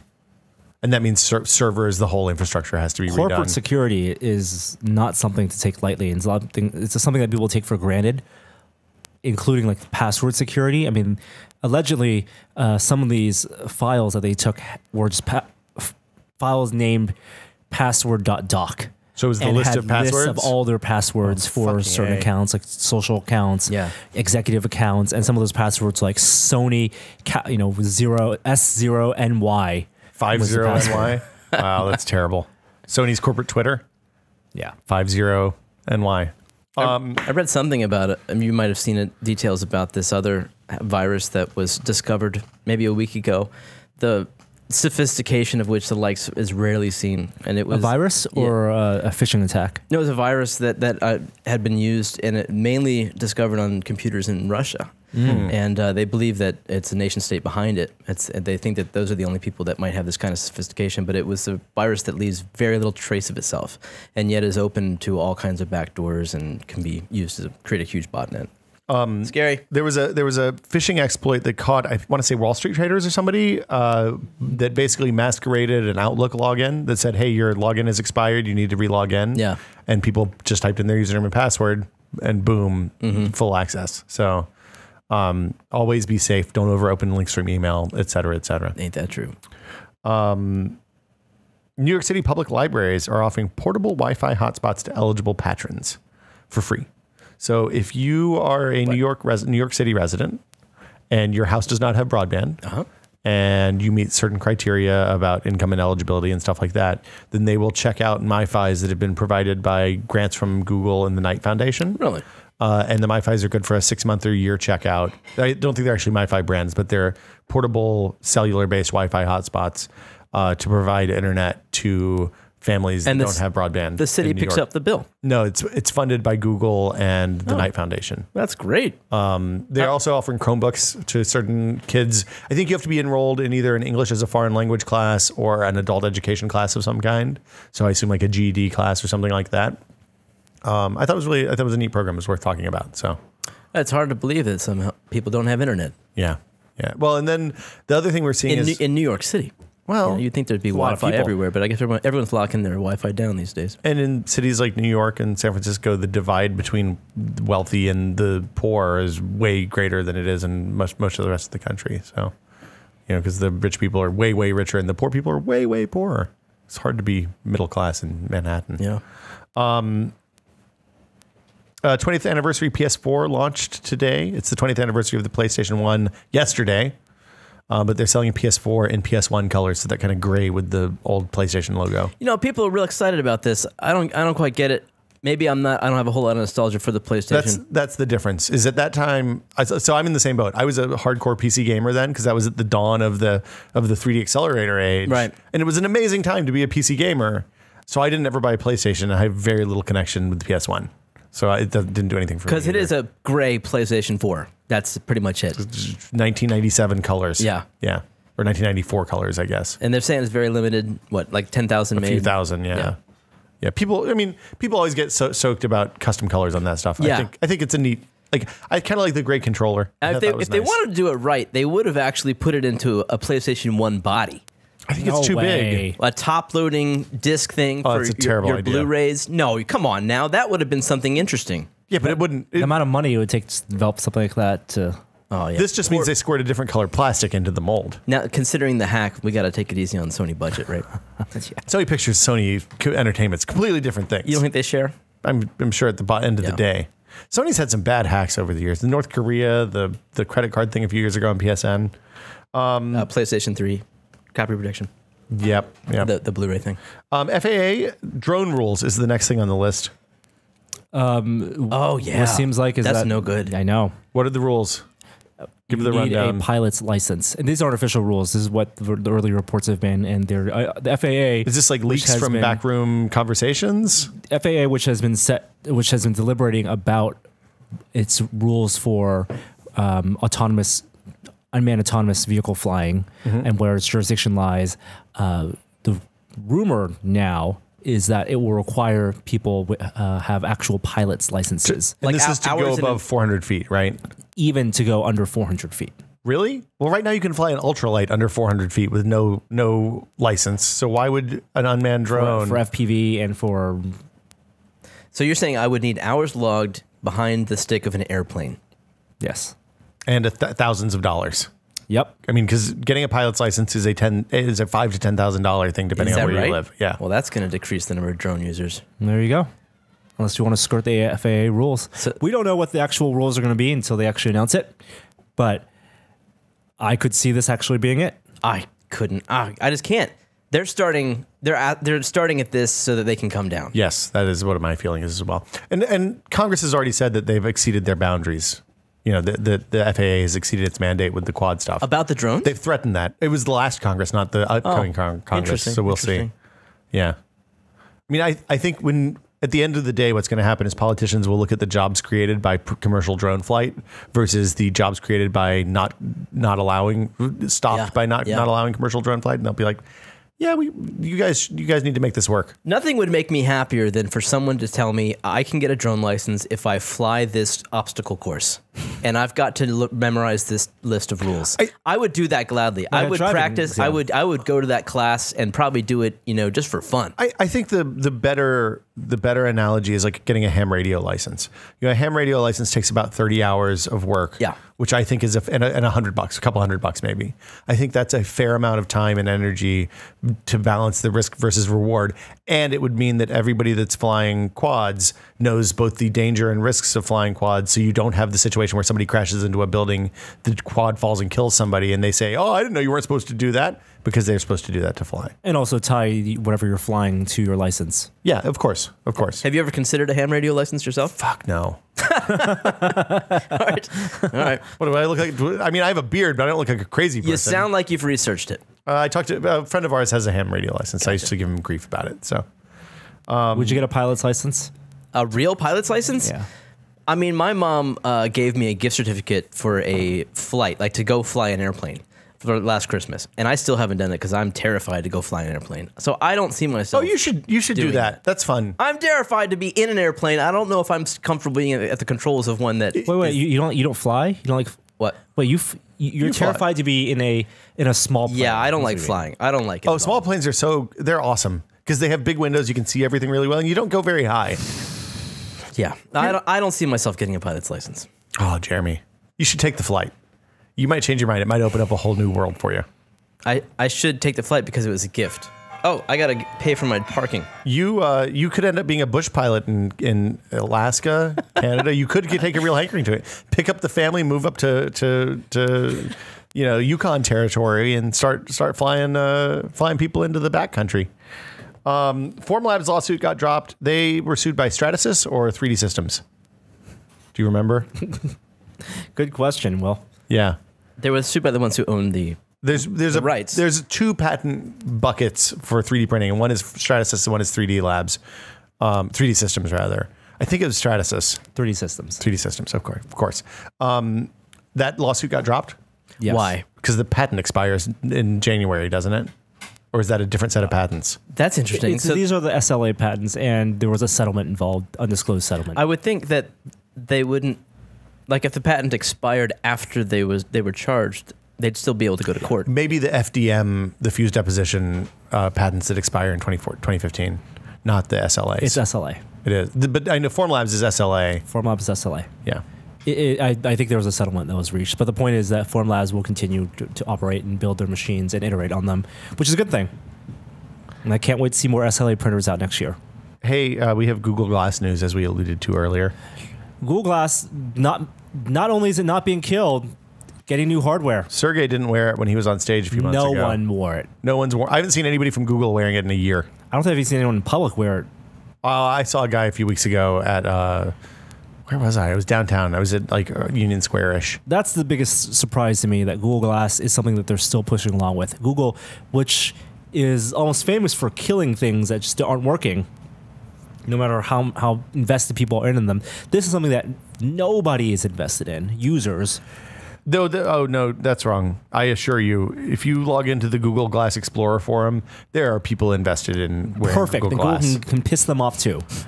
Kill it. I think that they're not killing. I think that they think there's still a future here. I think there's a social and cost hurdle to get over. If those glasses cost the same thing as a Smarch, I think you'll see people buy them. The watch is negated. A smartwatch is $200 for a really good one. No, this is so clearly the future. It just isn't going to look anything like Google Glass. Yeah, You know? I mean, this is a dev kit for contact lenses, right? It needs to be real augmented reality. Once we get there, then this is going to be something people can't resist. Here's the thing: you take a spoon, you jam it into your eye socket, pop the eyeball out, and then you put the Google ball into the socket hole. It just jacks straight into your brain, and you're like Terminator vision. I don't see anyone at this table opting for elective surgery for any Google product. There's plenty of people injecting RFIDs into their body. Yeah, and magnets and all sorts of stuff. Yeah, I'd put an NFC chip in my finger if it didn't hurt like a motherfucker. I would not do it. If you could Not this generation. if you could wear a contact that gave you, Bionic Man zoom vision, you'd probably do it. If you had Not in our lifetime. Look, if you could wear an implant that let you know everybody, like you could look at people's faces and know what their name was, like that is a thing millions of people would pay for. Yeah. Like I would do that, no question. Even if I can never fucking remember people's names. Even if names. I knew it was assisted, I would still be pleased that you knew who I was. Yeah. You know? Yeah. It's not going to be Google Glass. Whatever you say, Jerry. It's all good. I mean, what is the news though? oh no, Intel. They're using a does that different mean? chip. They're using they're finding ways to make it more power efficient. Okay. And powerful. Is it an x86 chip though? No, I don't think so. I'm not sure which Does it Intel run SoC? Does it run Doom? does it run Doom? How would you steer? Is it like left and right to aim and then Speak controls. put your head forward? Left. Shoot. Do not like. I mean, here's the thing. I still think that the future of augmented reality is a real thing. Like I think that is a thing that they're not going to give up on just because the first pass on it was Wearable shitty. optics. Wearable optics, Yeah. augmented reality. It's the future, man. It is. Valve Steam streaming launched in beta yesterday or the day before, maybe the day before that. This is a weird thing. I'm not exactly sure what it is. It seems like it's like peer-to-peer streaming more than, unlike, say, streaming to Twitch, which you can do from Xbox, PS4, an NVIDIA control panel, or any PC, basically, with the right software. This seems more like if I want to send a link to you to watch me play a game, you can do that. Right? So you're saying that Valve isn't hosting any of the video? It's no. It seems like they're serving as a repeater. Seems like you stream the software to Valve, the video to Valve, it's not and then it's a link to your Steam profile. Is what So people get. it's not peer to peer. It goes through Valve. No, I mean when I say peer to peer, I don't mean it in the networking sense. I mean in the user sense. Yeah. So instead of being here's my channel, come watch me, it is here's a link to me playing this game. You can come check it out if you want to see. As many people who want. It seems like it's as many people as want. So Valve you're streaming to Valve. Valve is distributing. It's a different paradigm for streaming than Twitch, which is, hey, sign up for my channel and you'll be notified whenever I'm streaming. Sounds very similar. This is, here's a link to the video. I don't think you can just see it from the profile. It doesn't seem like you get notifications. Do you watch it in Steam? I think so. Or any web browser, probably, if I had to guess. Because you can just get a URL. I don't understand what this is for, but I assume that they think somebody would use it. Maybe it's based on something that they've done. Maybe they just want to beta video streaming so they can have a video streaming service. I mean, Valve has a shitload of credit card numbers. If they wanted to launch a video on demand service, they could totally do that. I don't know. I don't. This is a product that I look at and I don't understand. I understood what the Steam Box's goals were. I understand the controller. I understand a lot of the stuff they've done. Yeah. I don't understand what this is exactly. The PlayStation 4 has a share button. Doesn't it do something like that? Yeah, it will stream to Twitch, Ustream, and I think YouTube now. Although that might still be coming. Maybe they see that as a thing that the future holds, and they want to do it themselves. I mean, maybe, but why not stream to one of the... I mean, it could be that Amazon buying Twitch made them nervous and made them think that somebody needs to build a competitive service. Because, I mean, in fairness, Amazon is known for buying stuff and then kind of destroying it or doing nothing with it until it just fades away. And if they feel like there's value in having streaming video as a service, then maybe it's there. Maybe that's what it's for.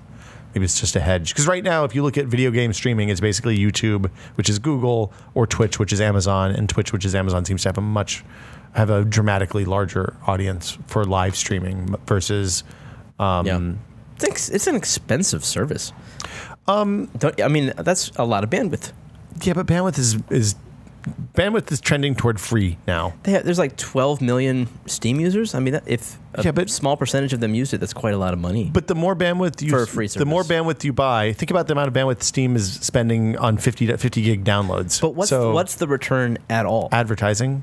Advertising on the streams? They put advertising on the streams, and do they do that? Not yet, but I mean, there's no reason they can't. All right. I mean, how does Twitch make money? I don't think Valve is in the make money from ads game. Well, unless they're going to sell ads as part of Steam.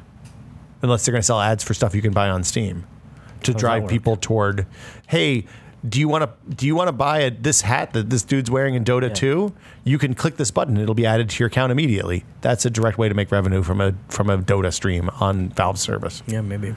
And they are very clearly, if you look at what they do with the Invitational, they're very clearly trying to make money on people watching Dota. So if that's what, this could just be hey, here's a way to watch Dota that doesn't involve giving money to Amazon. Give money to us instead. I don't know. Sony announced an e-ink watch. I didn't look at the announcement for this at all. But didn't really announce it. They confirmed that they had been working on one. And have you seen this watch? It looks like a normal watch, except that the face and the band are all one large e-ink screen. The band too? The band as well.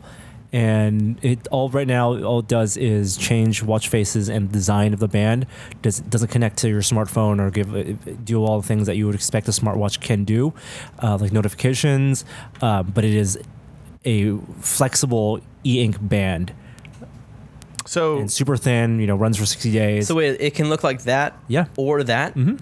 Same hardware? Yes, black and white because it's e-ink. That's interesting. And like e-ink, like your Kindle, it can, it works in the sun. Is it e-ink or e-paper? It's not the proprietary one. So it's the dots. It's the balls of whatever. The same thing that's in the Kindle. Mm-hmm. Is it a smartwatch? Does it show notifications and stuff? Tech Radar is reporting not smartwatch. It's just a watch. No, just a watch. That seems kind of dumb.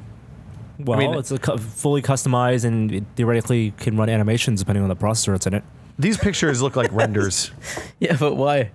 Why do I want animation? I kind of like the idea of animation. Well, some people, you want the second hand to move. The idea is that they're using this as a jumping point to design like fashion that can fluidly animate on low power. So you start with a watch, then you get maybe a jacket. That's you get like chameleon animations or something. I think that's cool. I think that's more a future thing than Google Glass. I guess it would be a conversation piece. So the picture... Sit down at a table and your watch starts morphing. It's all bendy. The whole screen is bendy too, which is interesting. It's all flexible e-ink screen. The picture that they have of the watch on a dude's hand looks a little janky. It looks kind of like made by hand. So the renders are very pretty. They did prototypes and they actually stealth launched it on a Japanese crowdfunding site in September under a different name, not Sony, Fashion just to gauge interest. And then a Sony executive confirmed that they were behind this, and those backers, they only got like 150 backers, are going to get those watches in middle of next year.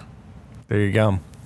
I think that's the first time I've seen anybody stealth launch something, a big company stealth launch something on a crowdfunding site. I think it's really cool. I think the idea of this using e-ink, flexible e-ink as a fabric there's a huge potential in that.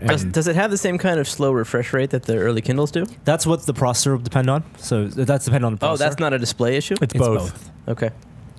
The flexible screens, I still get really excited about flexible screens. Remember the first time we saw that LCD at CES like 10 years ago now that sucked in and out of the roller from Sharp, I think? I mean, that stuff's amazing, but it's always 10 years off. I think that's it for news, unless anybody else has anything they want to bring up. I'm going to play some music, and then we can talk about what we've been testing.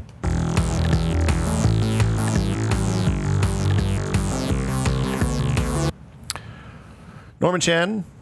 Yep. When was the last time you spatchcocked something? I've never spatchcocked anything. You've never spatchcocked? Jeremy Williams, have you ever spatchcocked anything? No. Spatchcocking. I spatchcocked all day Wednesday last week. Yeah. I spatchcocked hard. Do you want to know what spatchcocking is? Is anyone interested? I can just move on. It sounds like some sort of tile work. It's a Thanksgiving-related activity. Oh. It's cooking. So spatchcocking is when you take the backbone, you separate the breast, the white meat of the turkey from the dark meat of the turkey, typically by removing the legs and then cutting the back out so that it's just the breast and the wings attached to one piece. And then you cook them at different rates so that the white meat and the dark meat end up cooked evenly, and nothing gets overcooked or undercooked. Do you then reassemble your Franken turkey? I do. And serve it as if it was one big turkey from oven? So I did the same thing I did last year, which I can't recommend highly enough. I'm 2 years into this. I am a super duper fan of the America's Test Kitchen Julia Childs deconstructed, reconstructed turkey. So Julia Childs did the spatchcock turkey in the 50s or 60s on her show with Jacques Pepin. And the turkey comes out wonderfully. What you do is when you start the turkey in a skillet, the breast in a skillet, breast side down, so that you kind of just start the skin going and get everything just warmed up a little bit in the oven.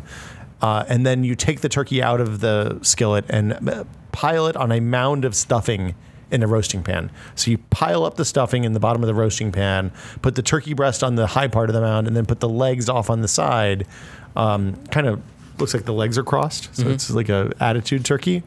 And then what happens is as the turkey cooks, all the fat and grease and all that delicious stuff drips down through the turkey. So you end up with a whole lot more butt stuffing from the butt of the turkey than you could ever get by actually packing stuffing into a turkey's cavity. And it's safer because the stuffing gets cooked to the right temperature and all that stuff. It's delicious. Highly recommend it. All right. You can find it online. They usually make those recipes, Thanksgiving-related recipes, free around the holidays. Or you can just sign up on America's Test Kitchen, create an account, and I think you can see that recipe anytime because it's current season. So highly recommend the spatchcocking. And then along with that, a Thermopen. So I did this as one of my 12 Days of Christmas things last year, I think. It is a $100 instant read thermometer for cooking. It is the best kitchen thing I've ever bought. And basically what it does is it gives you a temperature reading within like 0.3 of a second when you insert the probe into the turkey.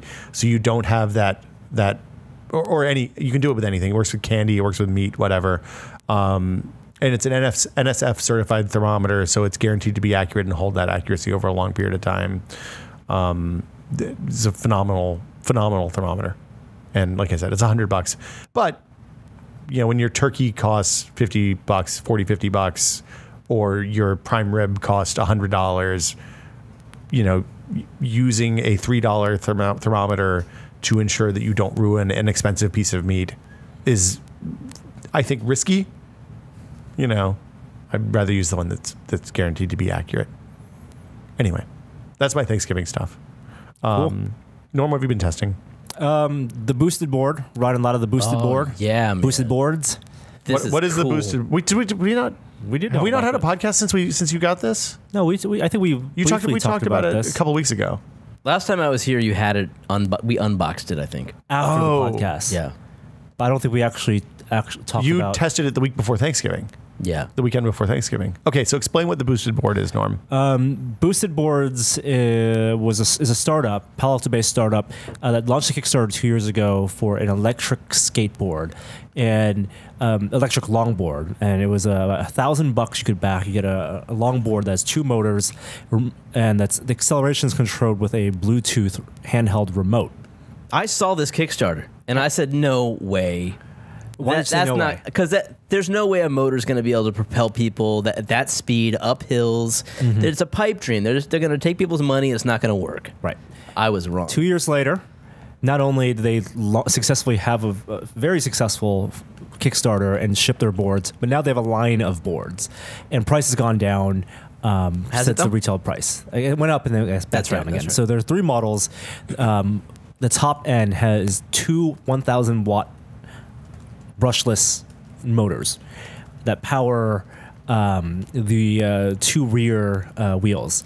So it's a completely custom board. It's not like they bought a longboard or bought some trucks and bought some wheels and just slapped a drivetrain on it.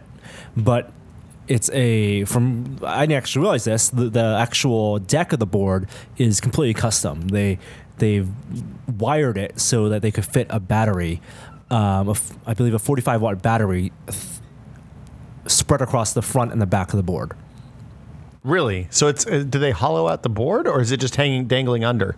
It is attached under the board. It does protrude about like an inch or so from the bottom of the board, not so much that you're going to hit anything by skating over it. Do longboards break? This one's very flexible. Has a good amount of flex, and flex is good in a longboard. Lets you do turns. Like I guess you don't with a longboard. You don't like do grinds, because I guess when you break traditional skateboards, you do it by grinding, and it snaps in half. No, this right? is not. There's no back lip. You don't tip it up or anything. Yeah.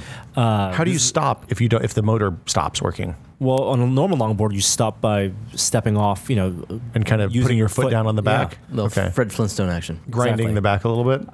Yeah, I think we did talk about this on the last podcast. I feel like we've had this conversation before. But anyway, I've been riding it a lot. It's awesome. I love it. How much is it? $1,300? There's models at, I believe, 1,000, 1,300, and 1,500. Yeah.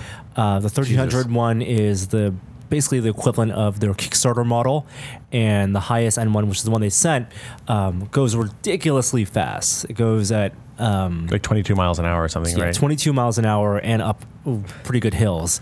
It is so much fun to ride. It goes 6 miles. Which is incredible range. Yeah. You do think that's like 6 miles? Oh, it's nothing. You can cross San Francisco almost with 6 miles. Probably totally can since it regenerates a little bit. It has regenerative braking. And it depends. Their 6 mile estimate is based on someone who's like 180 to 200 pounds, I think. Mm-hmm. And and it depends on what speed you're going. The faster you go, obviously, the less range. So if you go to a the harder pace, you accelerate, probably. Yeah. So you're not going on a lot of inclines and just cruising along at 12, 14 miles per hour. You can probably cross San Francisco. I would think if you live in Manhattan or something like that, this is or New York City generally, where it's flat, this would be a really dope thing to have. Have you tried it? I've tried it around the office. I haven't gone out on the street. Gotta try it. Like, go to a nice parking lot or something. Okay. I mean, I don't like skateboarding. I feel very unsafe, but I felt, since you don't have to alter your center of gravity on this, that it's a completely different experience than skating. I worry about getting on something like this where you don't have, like, I'm not a proficient enough skateboarder to stop and ride on the street, and I would worry. Nor was I. And I worry that if it fails or the battery dies unexpectedly or something like that, you're not going to be able to stop. That is a scary prospect. And that seems really dangerous to me. You have a battery indicator on. I understand that, like, if it fails in a controlled way, it's no problem because you'll have notification. I worry about it just failing in a like, there's a reason that your car's brakes work even when the car's turned off. If you don't know how to stop something, I feel like it's not safe to ride. There is that. Yeah. That's my. I big feel like concern. that's only a real problem if you're going down a steep hill. So I would just avoid that. Yeah. Just do the squiggle. Yeah, walk it. Walk it. Okay. Walk it.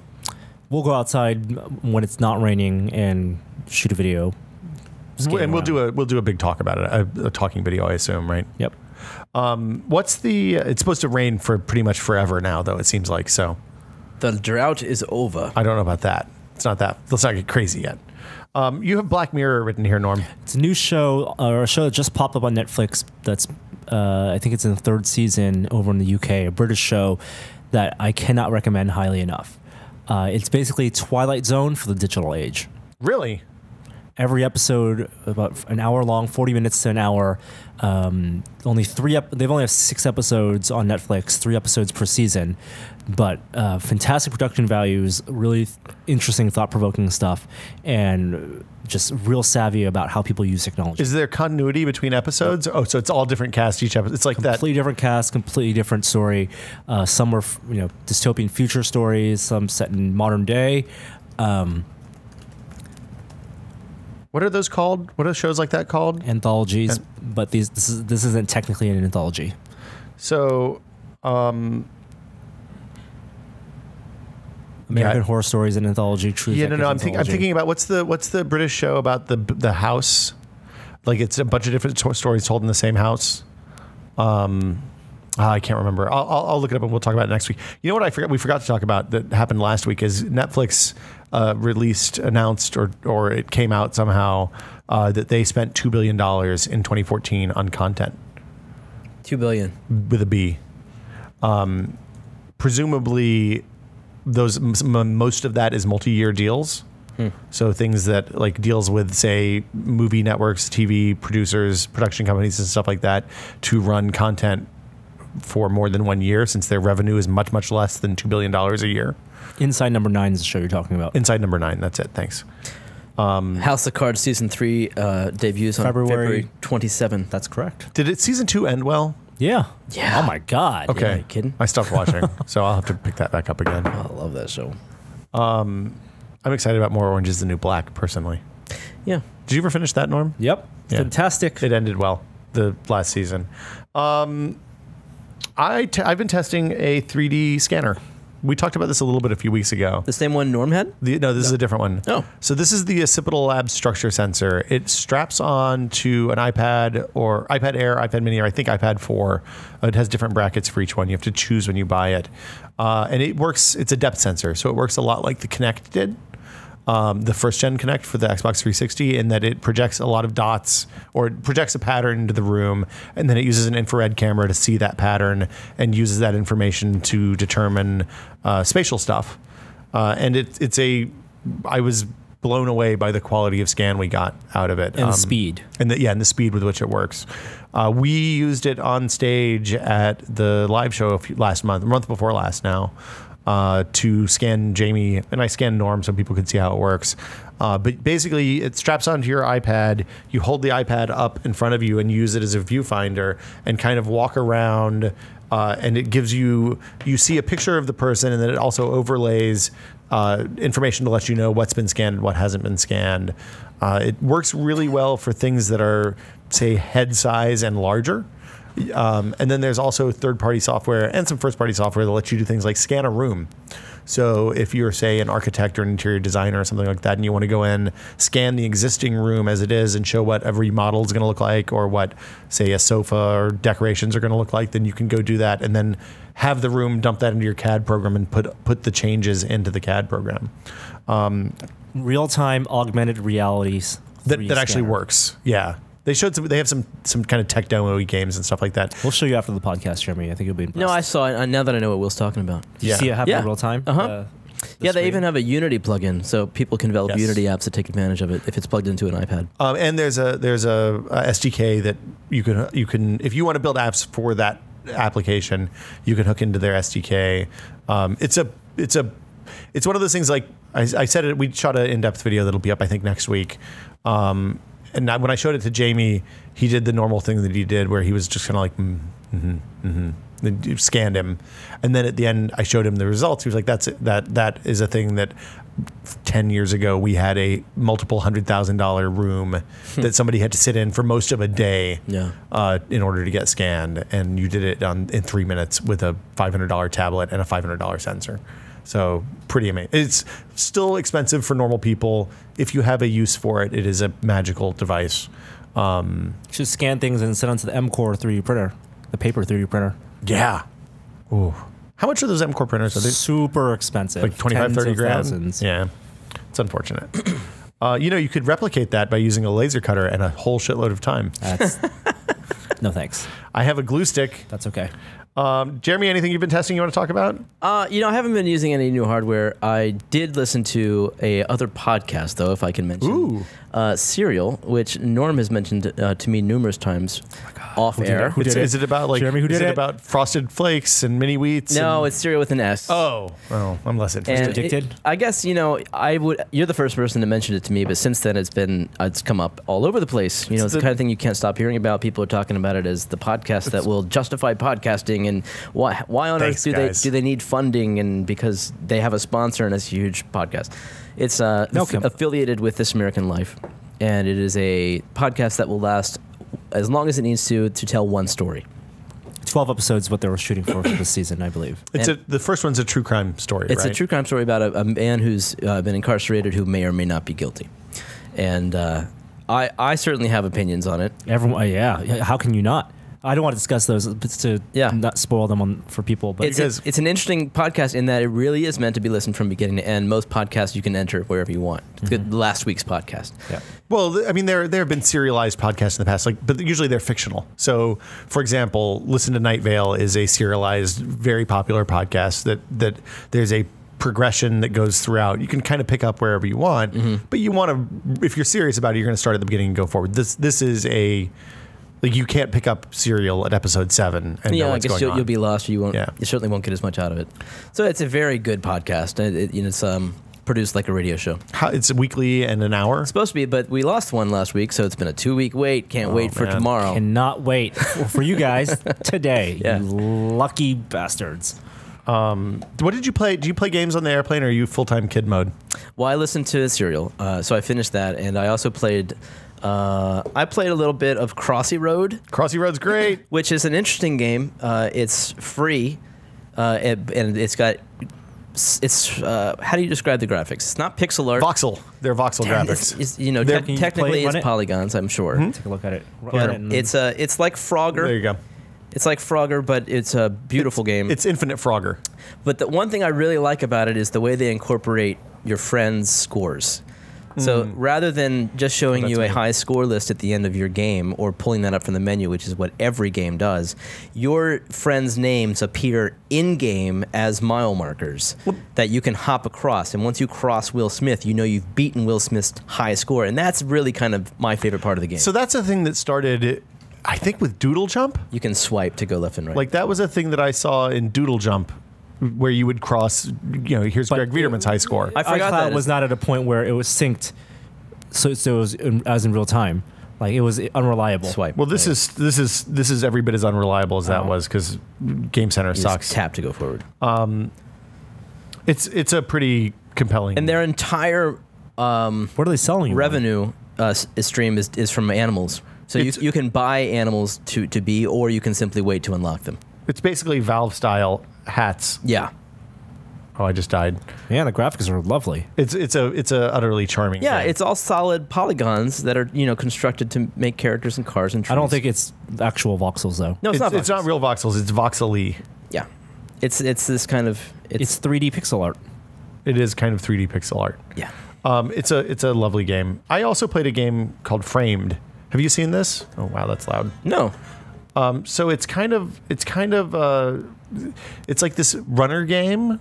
You kind of have to navigate a character from side to side through a series of obstacles, but the way you control him is by moving the order of the frames of the animation. I watched a review of that.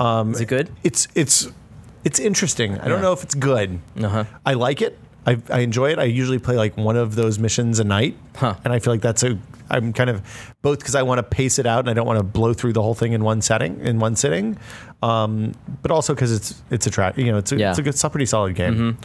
I also want to mention Space Age. Space Age is beautiful. You Isn't it? recommended that to me, and I played it for a good couple hours, and I love that game. It's just got this great mix of atmosphere. The music is excellent. By the way, the music is done by one of my Kickstarter backers. Cable Sasser. Yeah. Yeah. Didn't even know it till I saw his name come up in the credits. He's also the CEO or president or something of Panic Software. He's got almost as many followers as you do. I He's think a on dude. Twitter. He's Yeah. a real guy.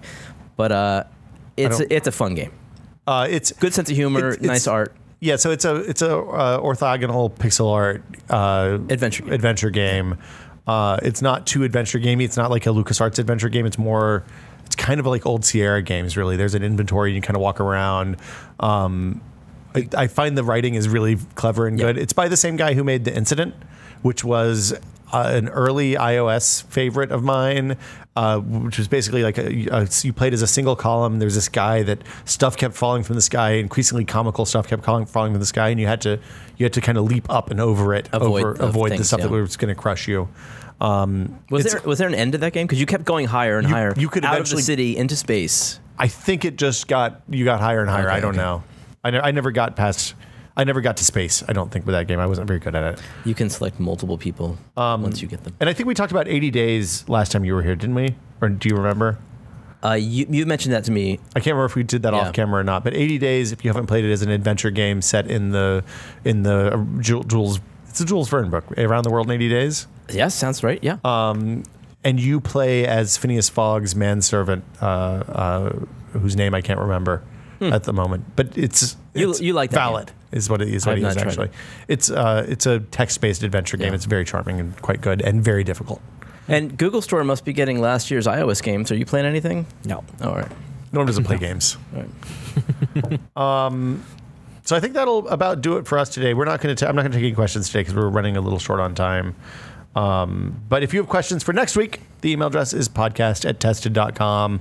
We could use a fresh dose of questions. We've gone through most of them. We will do a question. Typically around the end of the year, we do a question and answer episode. So start sending in your questions now. I'll go ahead and tell you a secret about the questions that get selected for the show. We much prefer questions that aren't, hey, which phone, tablet, laptop, camera, car, bicycle, electric skateboard, laser cannon, like which should I buy is the least interesting kind of question we get. So Would you rather? that's good. We like would you rathers. Those are always good.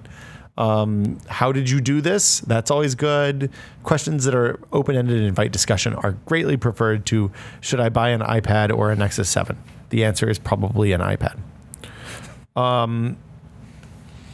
That'll do it for us this week. I didn't get an intro. I forgot to download an intro before we started the podcast. So today's outro is from Derek Harlow. I think that this is an outro. I don't even know. Norman Chan, Jeremy Williams, at Jerware on Twitter for Jeremy, at NChan for you. I'm at Will Smith. I'm going to play the outro, and then let's talk about Sinister Six. Hi there, I didn't see you. Tested.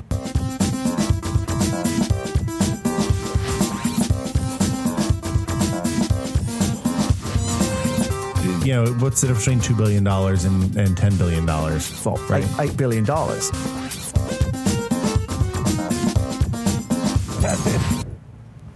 Can we talk about this? They cast the Warner Brothers movie, Sinister Six, Sinister Seven. Sorry, I don't know anything about it. Will Smith's in it. No. I found that out. Okay. No? It's not called Sinister Six. What's it called? Sinister Squad? Sinister Seven? Who are these people? I don't even know who they are. I know that Will Smith is playing the bad guy from one of the Batman games, Deadshot. That's correct. Okay. Ooh, yes. And it has Tom Hardy. Yes. Okay. I assume it's a movie about bad guys. Yes. Okay. Who are Okay. the other bad guys? Are they people I've ever heard of before? Or are they all new? Have you heard of the Joker? I've heard of the Joker. The Joker's in it. Who's playing the Joker? Jared Leto is playing the Joker. From Gladiator? No, that's Joaquin Phoenix. Who's Jared Leto? Jared Leto's from Donnie Darko, right? Or is that Joaquin Phoenix too? I always get Jared Leto and Joaquin Phoenix mixed up, it turns out. Okay, so the Joker's in it? Jake Gyllenhaal is in Donnie Darko. Okay, so it wasn't Jared Leto then. Jared Leto was in Fight Club. He was in... Who was he in Fight Club? He played the character named Angel, who Brad Pitt beats The face one, up. I want to destroy something beautiful. Mm-hmm. Okay. He was most recently in... oh, God, he won almost... I remember liking Jared Leto. Movie. He's a musician. Oh, right. 30 Seconds to Mars. Yes. He plays I believe a transsexual in a movie last year. But he's the Joker. Okay. Wait, I'm reading this is scheduled for release in 2 years. 2016. My That's goodness. correct. That's a long time. The movie is called Suicide Squad. Was Jared Leto the guy who did the went crazy? No, that's Joaquin Phoenix. Right? Yes. Okay. Joaquin Phoenix did pretend to go crazy. Pretend to go crazy. Okay, Jared Leto. Oh, he was in Quinn? Dallas Buyers Club too. Dallas Buyers Club is the movie. And he was in Requiem for a Dream. He was in Lord of War. He's been in a lot of good stuff. He's pretty solid.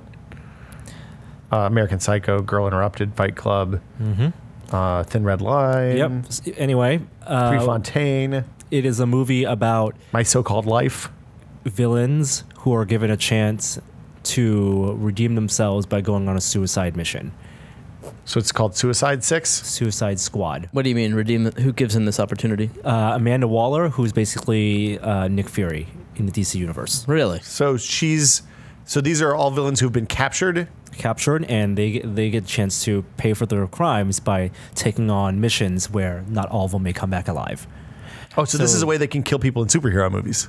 Kind of, and I'm sure someone will die in this one, but Will Smith they're all either straight up villains or anti-hero villains. So Deadshot is like the Punisher? Deadshot is he's more like a mercenary, but he, his motives are not purely watching the world burn. I liked the Deadshot missions in that Arkham game. They were really fun. So yeah, that's coming out in 2 years. The most exciting thing is that it's directed by David Ayers, who recently directed Fury and also did Training Day. Have you seen Fury yet? I have not seen Fury yet. Trading Day is good. Okay. Well, that'll do it for us. We'll see you guys next week. Bye.